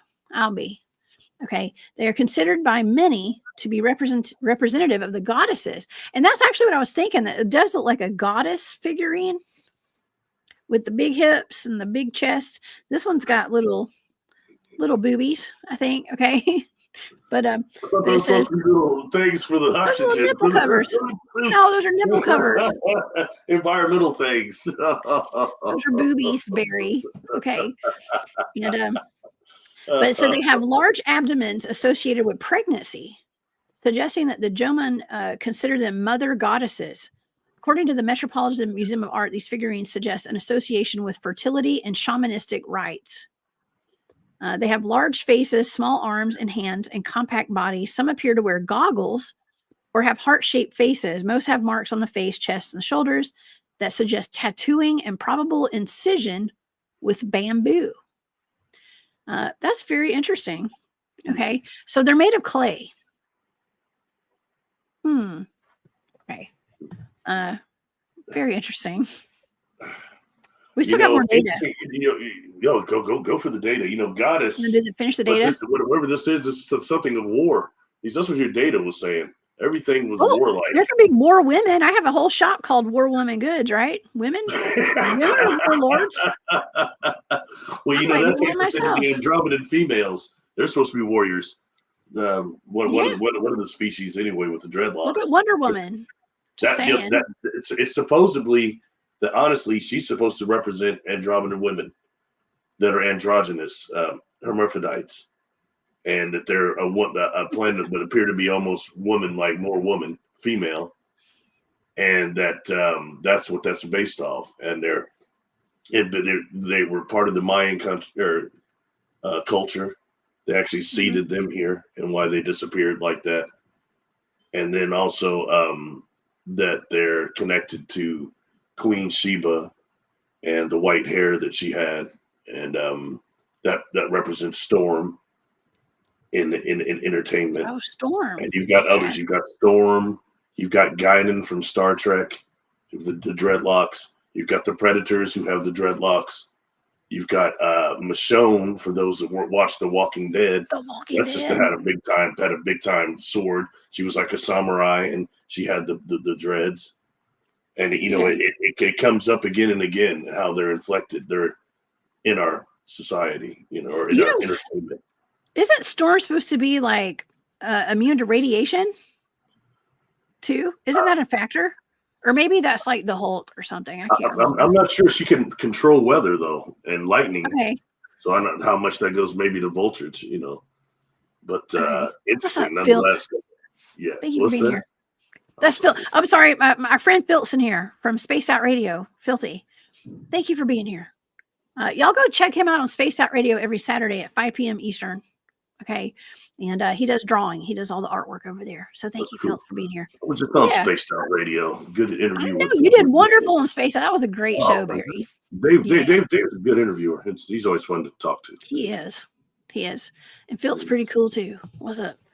Yeah. Okay. Well, let's finish out this data real quick. Okay. Because the last thing that we went over was fuzz and fibers. I was like picking up like Morgellons or something, and chemicals and chemical makeup. The second page I went to chemical components, rushed. I actually wrote down a rash, RASH, crushed hot.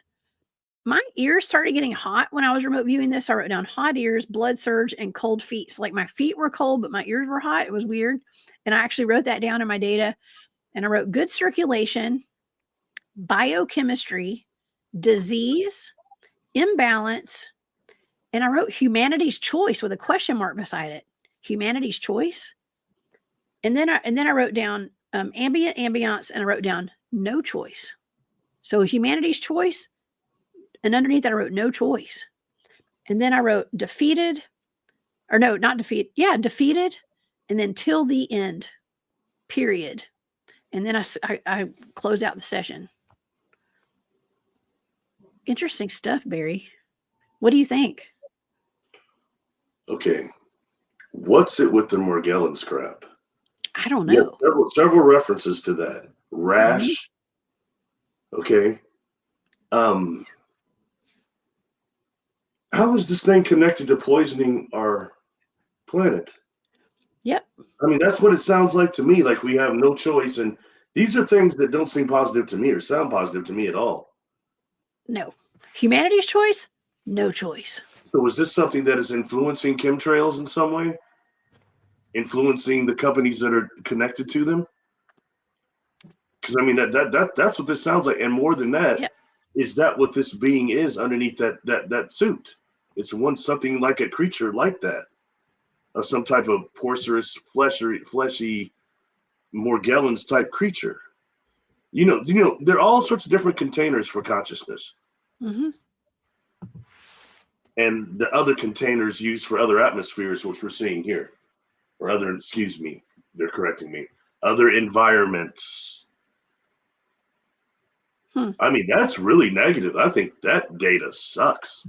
No, I mean, not. I mean, I don't mean the way you got. I mean, just the nature of it is really negative. It makes me want to spit.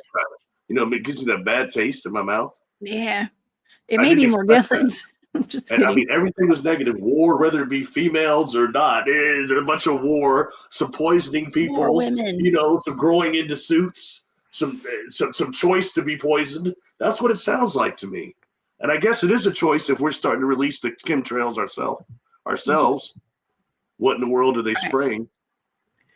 Wow. I mean, I'm sorry, maybe I'm wrong, but what are you getting and what is the audience getting? I mean, I don't want to speak out of turn, but to me, it seems really bad. Yeah. Negative. Well, I mean, we're obviously getting poisoned from all of that. And it's not, I mean, I heard some really interesting arguments about those trails up in the sky. When I was at at James's conference, this last conference that I spoke at, the Super Soldier Conference, Carrie Cassidy was there, and she had some really interesting takes on the chemtrails. Okay, this is for entertainment purposes only. But she was saying, well, they put those in the sky because, and I really like her, by the way. I got to hang out with her for a little bit.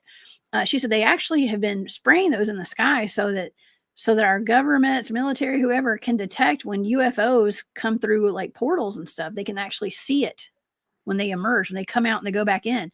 That's why they put those out there. Now, I think I personally can see that could be a component, because I actually remember before a good friend of mine passed away, he did some work with NASA and stuff. And he told me, I used to always complain about those things in the sky, right? He was like, well, what if they're actually for good? You know, he would never tell me what he knew. Okay. He was like, well, what if they're actually there for something that's a bigger purpose, it's bigger than you could ever imagine? And I was like, well, better be good enough. You know, I don't know. But it seems to be like there's one angle to look at it. Like maybe there's something good. It's protecting us. But in the meanwhile, we're all getting sick from it. I mean, we've all got that funk right now. Everybody I know has got that lung funk right now. Everybody. I've had it. You have it. We've all been sick over Christmas. Everybody's got the flu or something right now. Okay. Just about. And I'm not speaking that on anybody. We're all healing. Okay. Every one of us. However, I think that it's something very nefarious, in my opinion. This is for entertainment purposes only. But some people see it as like maybe they're using this to protect us from these interdimensional things that are coming into our planet. Just saying. I think it's part of the whole transhumanist movement, personally. Well, you want my opinion on it? Yes. What's your opinion? One would be, I'm glad you like her so much. You should tell her she needs to pay attention to Black people and their perception of her. Okay. I'm just being honest. She's got a really bad reputation amongst Black people, especially because of the interview she did with Norman Bergen.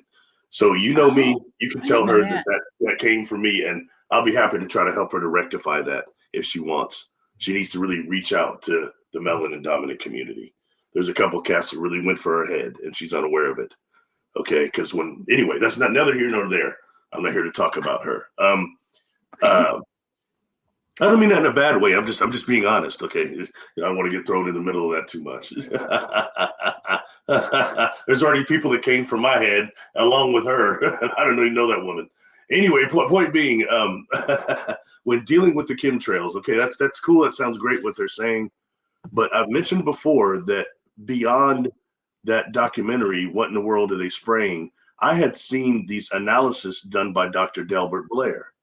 He had some of those these analysis done, and what was in there, and he went over, and I can't find that that video anymore anywhere. None of me talks about it, but he had said the things that were in there were phenomenical meningitis, okay, non-human T cells, something called Pseudomonas, cow manure, okay. And then, is that what we're breathing in?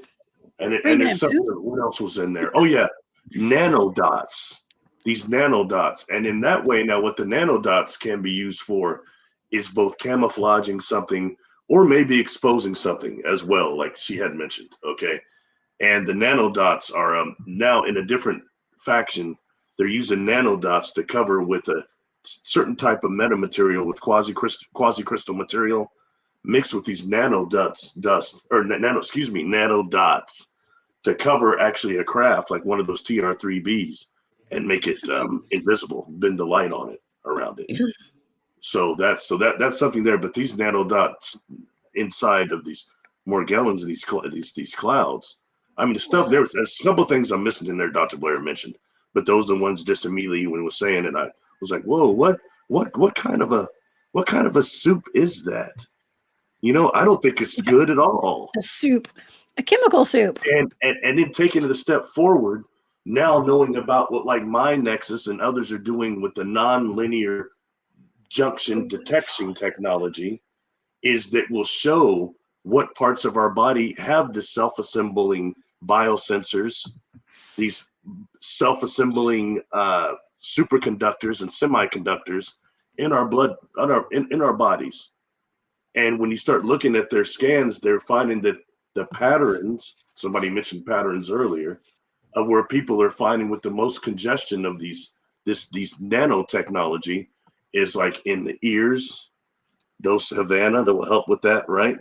In the throat, like in the stomach, or like major spots, and was of the knee, I think they're just spots. And most people were registered really high there, except for the people that live completely remote on total organics, but they're still even scanning positive for some of the stuff. So that means it's coming from the air. Anyway, it's coming from the air. Yeah, I mean, you just said that it sounds like transhumanism. That's a big part of it. And right now we're at a point to where they switch on this, 6G or whatever. Is it going to activate everybody that has that stuff in their bodies? Those that got the quote unquote jab, that stuff's all in that stuff. That's being scientifically proven, but people don't want to listen to it. You know, a long time there was that dude, IDO was his first name. The last name is like Bakrit. Anyway, he was a nanoscientist, and he was showing all, and that's 14 years ago. This video, people can find it, where he's got his pen like a needle, and he's saying this thing is like 1 million nanobots. And he was talking about the ones that were self-assembling, those that can cross the brain-blood barrier and rewrite things and rewrite DNA and other things. Jessica, it was 14 years ago. Can you imagine where that technology has gone now, especially in even just the visible sector, let alone the private? So all these things tie in. Is that thing there some type of demonic force that is pushing this pushing this transhumanism crap? Is by choice? Is that what you're getting in that data? I'm just saying. Mm-hmm. I think that pretty much is a Barry Littleton official thumbs down. Right. But it is what it is. I have to accept the information. That's what it sounds like to me. Like those are demonic things. Yeah. Well, I guess a better word, dark things. Yeah. Poisoners. It does sound bad. Morgellons sounds artificial parasite. Sounds like a couple of people in the chat have said that. It sounds like an artificial parasite. And I've done shows where we've actually questioned our parasites demons. Demons are parasites. The things about that Morgellons is it makes those fibers. Yeah, it does. Those fibers, and it's super hard to get rid of those fibers. And I mean, that is like, and that's just bizarre too. The whole fiber thing. It is bizarre. It comes out of people's skin like little hairs, but they're like coarse. They're almost like wire coming out of people's skin. And I always wondered, like, well, is that, I mean, I don't know. It looks like hair, but it's almost like it's almost like that graphene oxide or something. I don't know. It's got a mind of its own. Yeah. For entertainment purposes. And we do that, and with what we just talked about, okay, with these different places that the nanotechnology is coming up in our bodies when scanned with the nonlinear detection technology, okay, when actually dealing with that, and can it be activated or not by 6G, it gets God, I'm sorry, I got kind of off of what I was going to say concerning that, but it's just the areas that they're found is really, really, really, I think, intense, and we can kind of correlate that with what's called the Y-band, the Wireless Body Area Network. Everyone should look that up and become familiar with what that is. Take that and put it in conjunction with what places like Nexus are finding out these semiconductors and biosensors are in our bodies. And a lot of them, that the technology has discovered that a lot of them are actually emitting RHF radio frequencies. And that stuff can be traced. You know what I mean? Who put this in you? Oh, yeah. Who's doing that? Who's experimenting on people? Exactly. That's why I've been impressing neurocognitive law. It's serious, and it needs to be done now, quick, like yesterday. You know what I mean? Something to protect us. But it's things like that. And the wire bodily areas network that they're infecting people at, and how they would turn somebody on, how they turn on the targeted individuals. And we've met several of them now. So, that's definitely real, but I think the problem is some people don't like the scans because it proves that there's a hive mind going on, dream engineering, and it takes away from some of the fantasy. Okay. Oh, man. That's being honest. So some people don't like that. They will never go get scanned. They won't find out who's doing this to them because they can't tell that those are real experiences. And they think they are because it's dream engineering. And again, I've said this before, why so many of these people we've met, I have alters, which could, one way you can almost say sounds a lot like MPD, okay? But then when we start dealing with the digital twin concept and how our memories can be downloaded into a digital twin cyborg, it really, really changes things. And I've had clients that are not into this stuff. When they tell me they built these spaceships and did all this stuff, and they say, man, there's another me. I'm me here, but there's another me. And it's a super soldier. It's a scientist. It works with hybrids. And they always say that there's another me. There's this double, that duality. That's real serious. But people don't want to talk about that. They rather go with the fantasy and conspiracy, which is a part of it, okay? I'm not putting that down. but we need to find out who's doing this and try to stop it, opposed to just indulging, you know. I agree. Yeah, I mean, it's wild that we don't have more pushback with these, like the things they're spraying on us and stuff. I mean, I know there are people that go to the state capitals. I mean, there's actually been several states, a bunch of states actually, that have legislation right now. Hopefully it'll all get passed to like ban all that spraying that they're doing right now. And so people are speaking out. The people are being heard. And hopefully the laws will, I mean, I don't know who gave people permission to do it in the first place. Because it is private companies. It seems like it's private companies. It's like, I mean, every time I look up in the air, I'm like, all right, those pilots are going to HE double hockey sticks, as you say, Barry. They're all going to HE double hockey sticks because they know what they're doing. You know. You know, I had never heard of Milsat. I've shown their emblem on here before. I look at it. I'll pull it up again if you want. But it's but I never heard of them, and I started seeing all these frequencies being traced back to them. Milsat. And when I looked up their budget, Jessica, it was like $71 billion or something. It's unreal.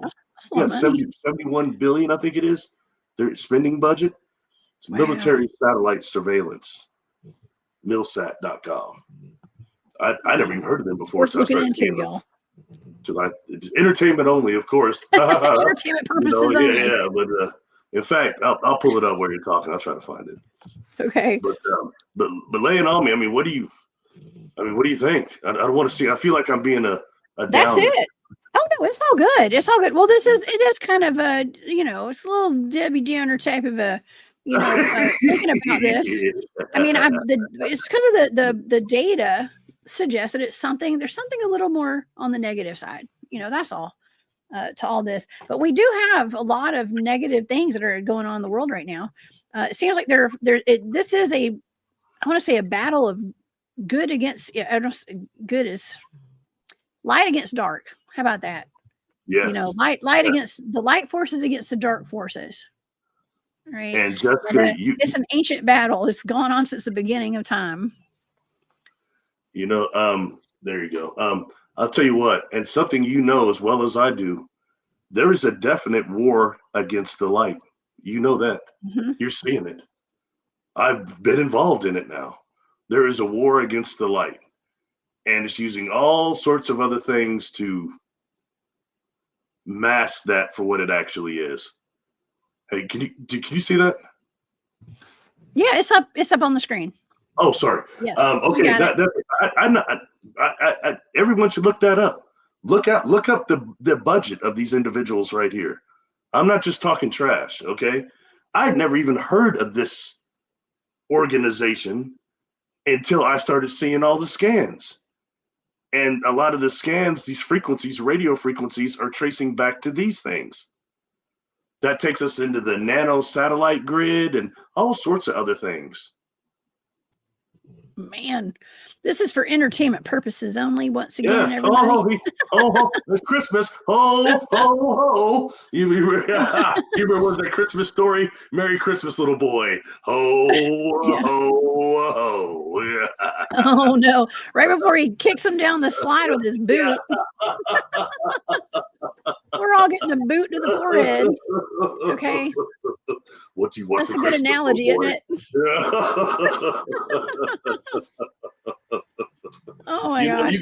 You got a really cool audience, man. People are making fun of my laughter a lot. And they said, but you got a really interesting voice. Somebody said I sound like the bad Knight Rider, the car, Night Automated Roving Robot. That was voiced by Peter Cullen, who does Optimus Prime. So I looked up a scene of it. I was watching the end of it, and I could almost do it. And they're driving towards each other. He's turn away. And Kit says, I'm not driving. He said, tell the humans to turn away now. This is folly, Kit. It's kind of funny. I said, yes, man. Okay. Oh, man. The bad guy voice. That's great. Anyway, back to that. Yeah, so that deal there, like I said, entertainment only, but that's one of them there. Another company I saw the stuff being traced back to, I mentioned it before, it was Intel. And look, I didn't know a lot about what they've done recently, but I remember Intel being like the Merlin hand games and stuff like that. But That was a long time ago, man. But a lot of those frequencies get traced back to them too. So, you know, somebody needs to hold these people accountable of that. Are you laughing about my terrible Knight Rider imitation? I'm sorry. No, I'm just impressed that you can recite all these lines from all these shows and stuff. Like, it blows my mind. It's great. Well, it's any one that I ever saw. I can remember almost everything from it. You know, I went by myself and watched that new Predator movie, Predator Badlands. Oh, and I gotta tell you, man, is it good? I give it maybe out of 1 to 10. I give it about a 5. But I will say, without ruining it for anybody, at one point the Predator gets an artificial person, like a synthetic person. Her legs are cut off, so he has to carry her on his back. And let me tell you, this woman never shuts up the entire movie. I mean, no matter what, she's on his back talking constantly. Well, that's not her fault. She was programmed. Not even I can remember all those lines. and it's even worse because then when she finally finds her legs are walking around on their own killing people. Like, what? Oh my God. It was really a wacky movie, man. But anyway, you know. The dangers of robots, y'all. They won't shut up. Yeah. It was easier. When I was young, there was a movie called, see if anybody in your audience remembers this one, Heartbeats. Heartbeeps, and it starred that guy that got his neck broken by Jerry Lawler, the wrestler, Andy Kaufman from Taxi. He's playing this robot, and there's his wife, and they've got a lot of other models of robots that are actually real robots that they're showing, like the police vehicle or their little son. It was just an interesting show, probably about 1980, 81, called Heartbeeps, but you never hear about that.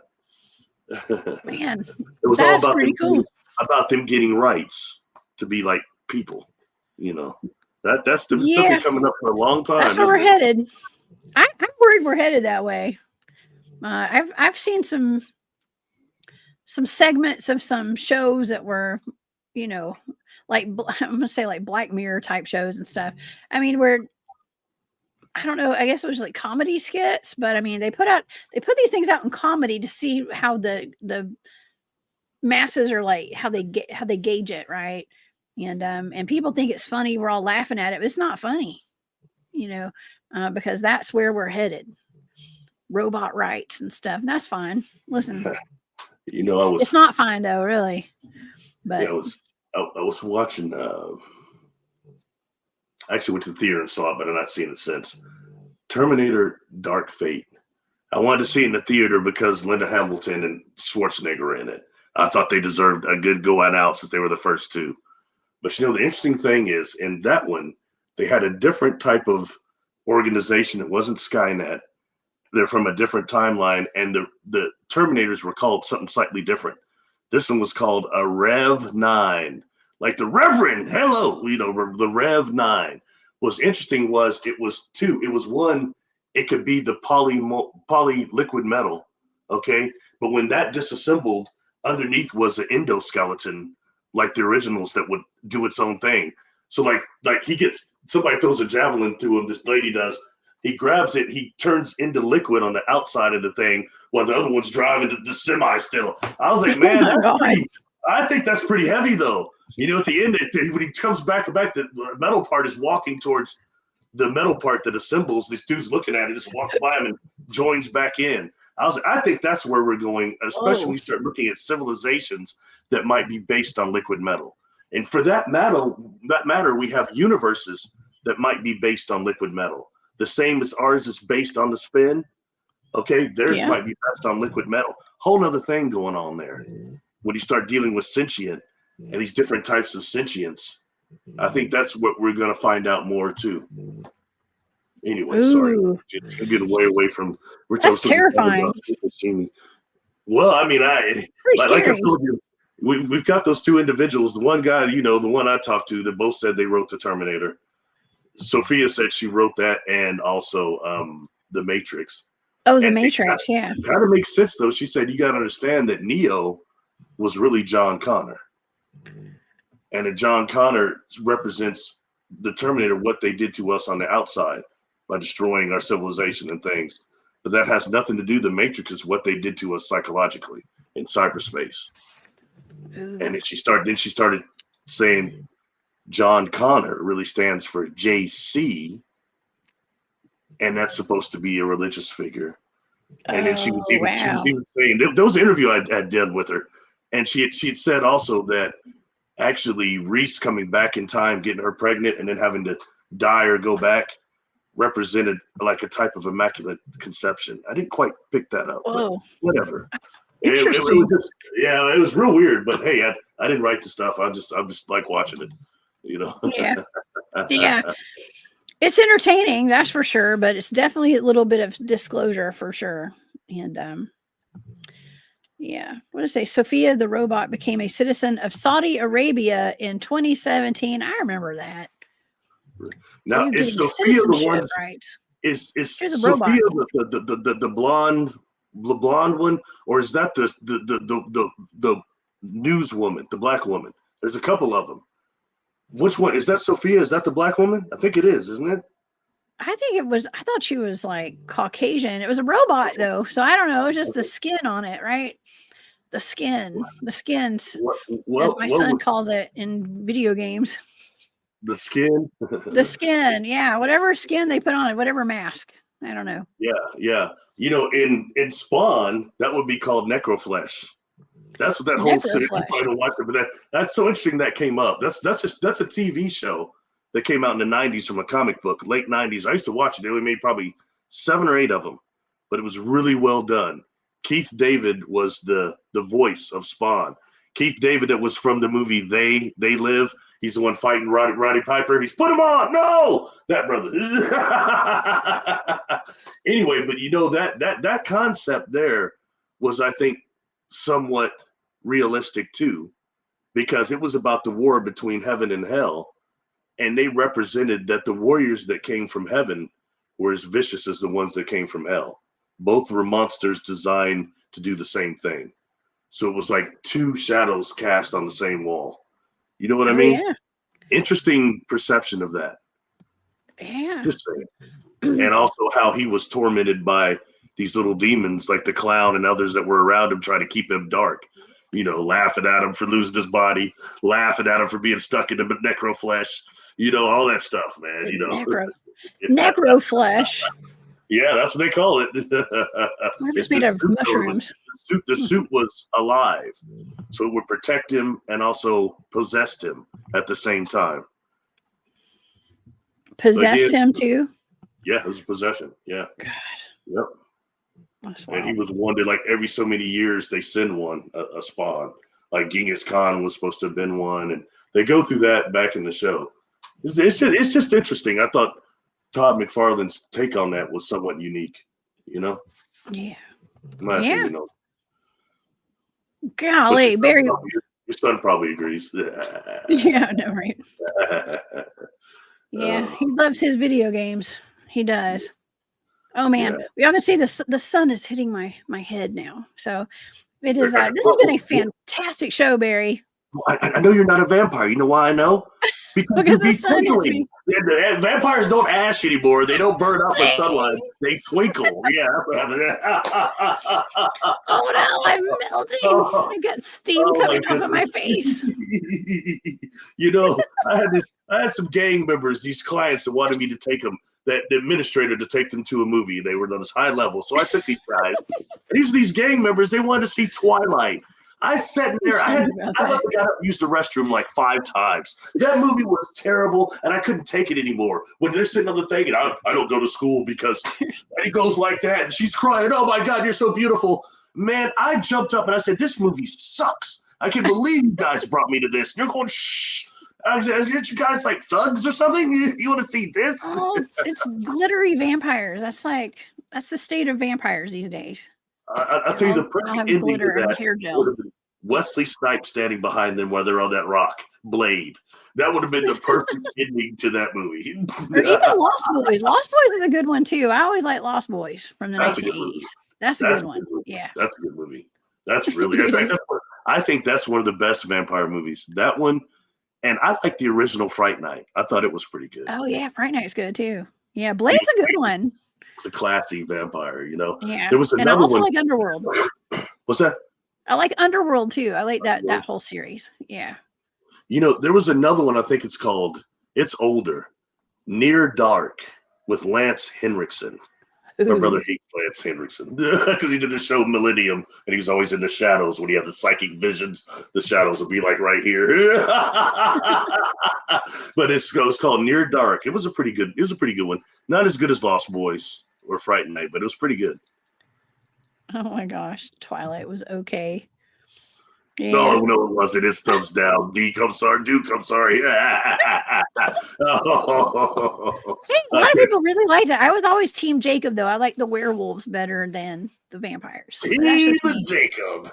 They were just better looking. Just saying. Well, I thought the effects on that was pretty good for that era, you know. Yeah, but I'm sorry. I'm more of a Bela Lugosi type guy. Well, see, everybody knows now. If I had my choice, it would be werewolves over vampires. I'm just saying. I don't know. So if you had to go to dinner and sit at the table, you'd rather go to dinner with werewolves than vampires? If there were vampires, you could probably. They're going to try to eat me, probably. So I don't want to go to dinner with either. Well, vampires, wouldn't they eat like steak tartare?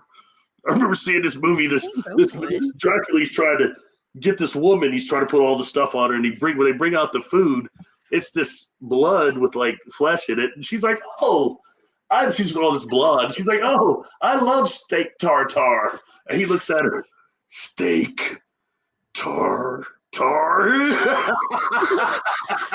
I love steak. I like steak tartare personally. I do not mind some rare beef every now and then, but that's just me. I thought it was just being country. So you want to hang out with the vampires then, not the werewolves? Werewolves eat it too. I bet. Listen, we have vampires and werewolves who watch our shows. Okay. Oh my God. It's like we're talking about them like they're not like human half the time. I'm just saying, Yeah. Oh man, it's fun. Yeah, man, this has been a wonderful. Lon Chaney or Bela Lugosi. I don't know. I like Bela Lugosi. That's a good one. I like that version. He was the best Dracula. This is a wonderful way to end out 2025, Barry. I want to thank you for being my sidekick, my road dog throughout the entire year and doing shows with me and stuff. This has been we've done a lot of work together this year, Barry, and I want to thank you for being here and doing that with me from the bottom of my heart. And thank your audience, and thank you for keeping me in the game when I wanted to get out of it. I want to get out of it when we first met, but you're one of the main forces that have kept me kind of going and things like that. So thank you. Thank you to your audience. They're very supportive, and also it's been just a lot of fun too, and it's a lot of good information that I hope people kind of check out and draw your own conclusions and connect the dots. There's a lot of dots that connect in all the shows we've done. So I thank you for that, my friend. It's always a pleasure working with you. Well, thank you. Yeah, Barry is awesome. I agree, Amanda. Yeah. Hey, thank you. It's only because of cyberspace. I look real smart in cyberspace, Oh my gosh. No, you're smart. You're smart outside of cyberspace and inside cyberspace, Barry. And gosh, it has been a lot of fun. And it's shocking the amount of dots we've connected just this year alone. But we've been doing this for several years, Barry. Several years. At least since about 2021. 2021. We're going on 5 years now. I realized that the other day. It has been about that long. I was like, whoa. All the way to when you were back on Spaced Out Radio back then and stuff like that. It's been a while ago. Or what was the other one? Texas. Oh yeah, I did KGRA Digital Broadcasting right after I met you, and you came on that show. You've been on all my shows on every platform.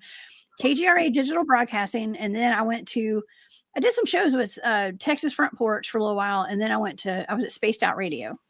Yeah. And then I became independent over here on my own. But yeah, you've been with me from day one, Barry. Day one. It's been an honor. It's been an honor. It's been fun.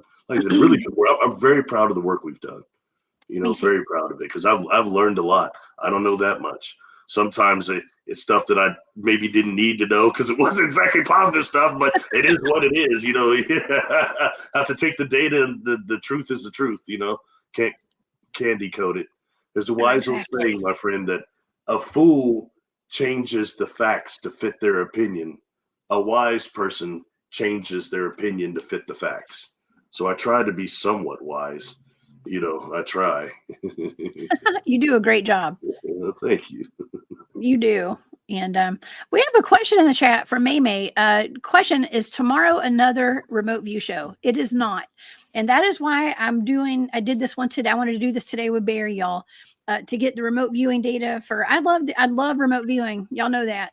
And of course I put all the data in my Patreon. So for all my Patreon members, I wanted y'all to have some targets this week to go over.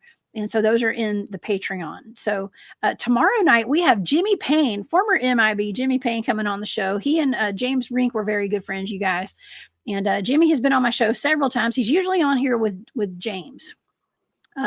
Right before Halloween, around Halloween, he came on. We talked about werewolves at Area 51.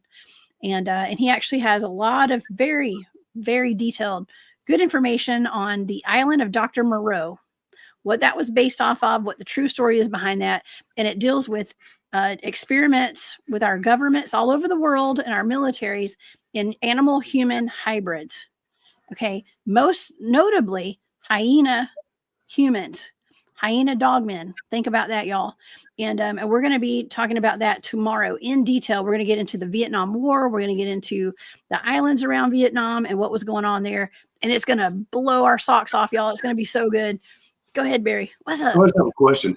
Is Jimmy, I'm not sure, is Jimmy Payne and like JP Missions, is that the same person? No, different people. Jimmy has never shown his face publicly, by the way. And so two different people. But yeah, Jimmy's been on the show quite a bit, a few times. We talked about vampires, the reanimated dead. He's come on to talk about, I've been on his channel with James to talk about Star Trek and Harry and the Hendersons. And he's covered the real story behind Jeepers Creepers.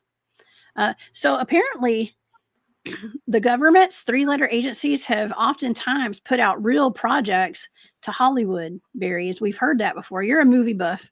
They put out these real dark projects, and they sell. I don't think they sell it to Hollywood, but they give them the scripts to Hollywood, and they make movies out of it.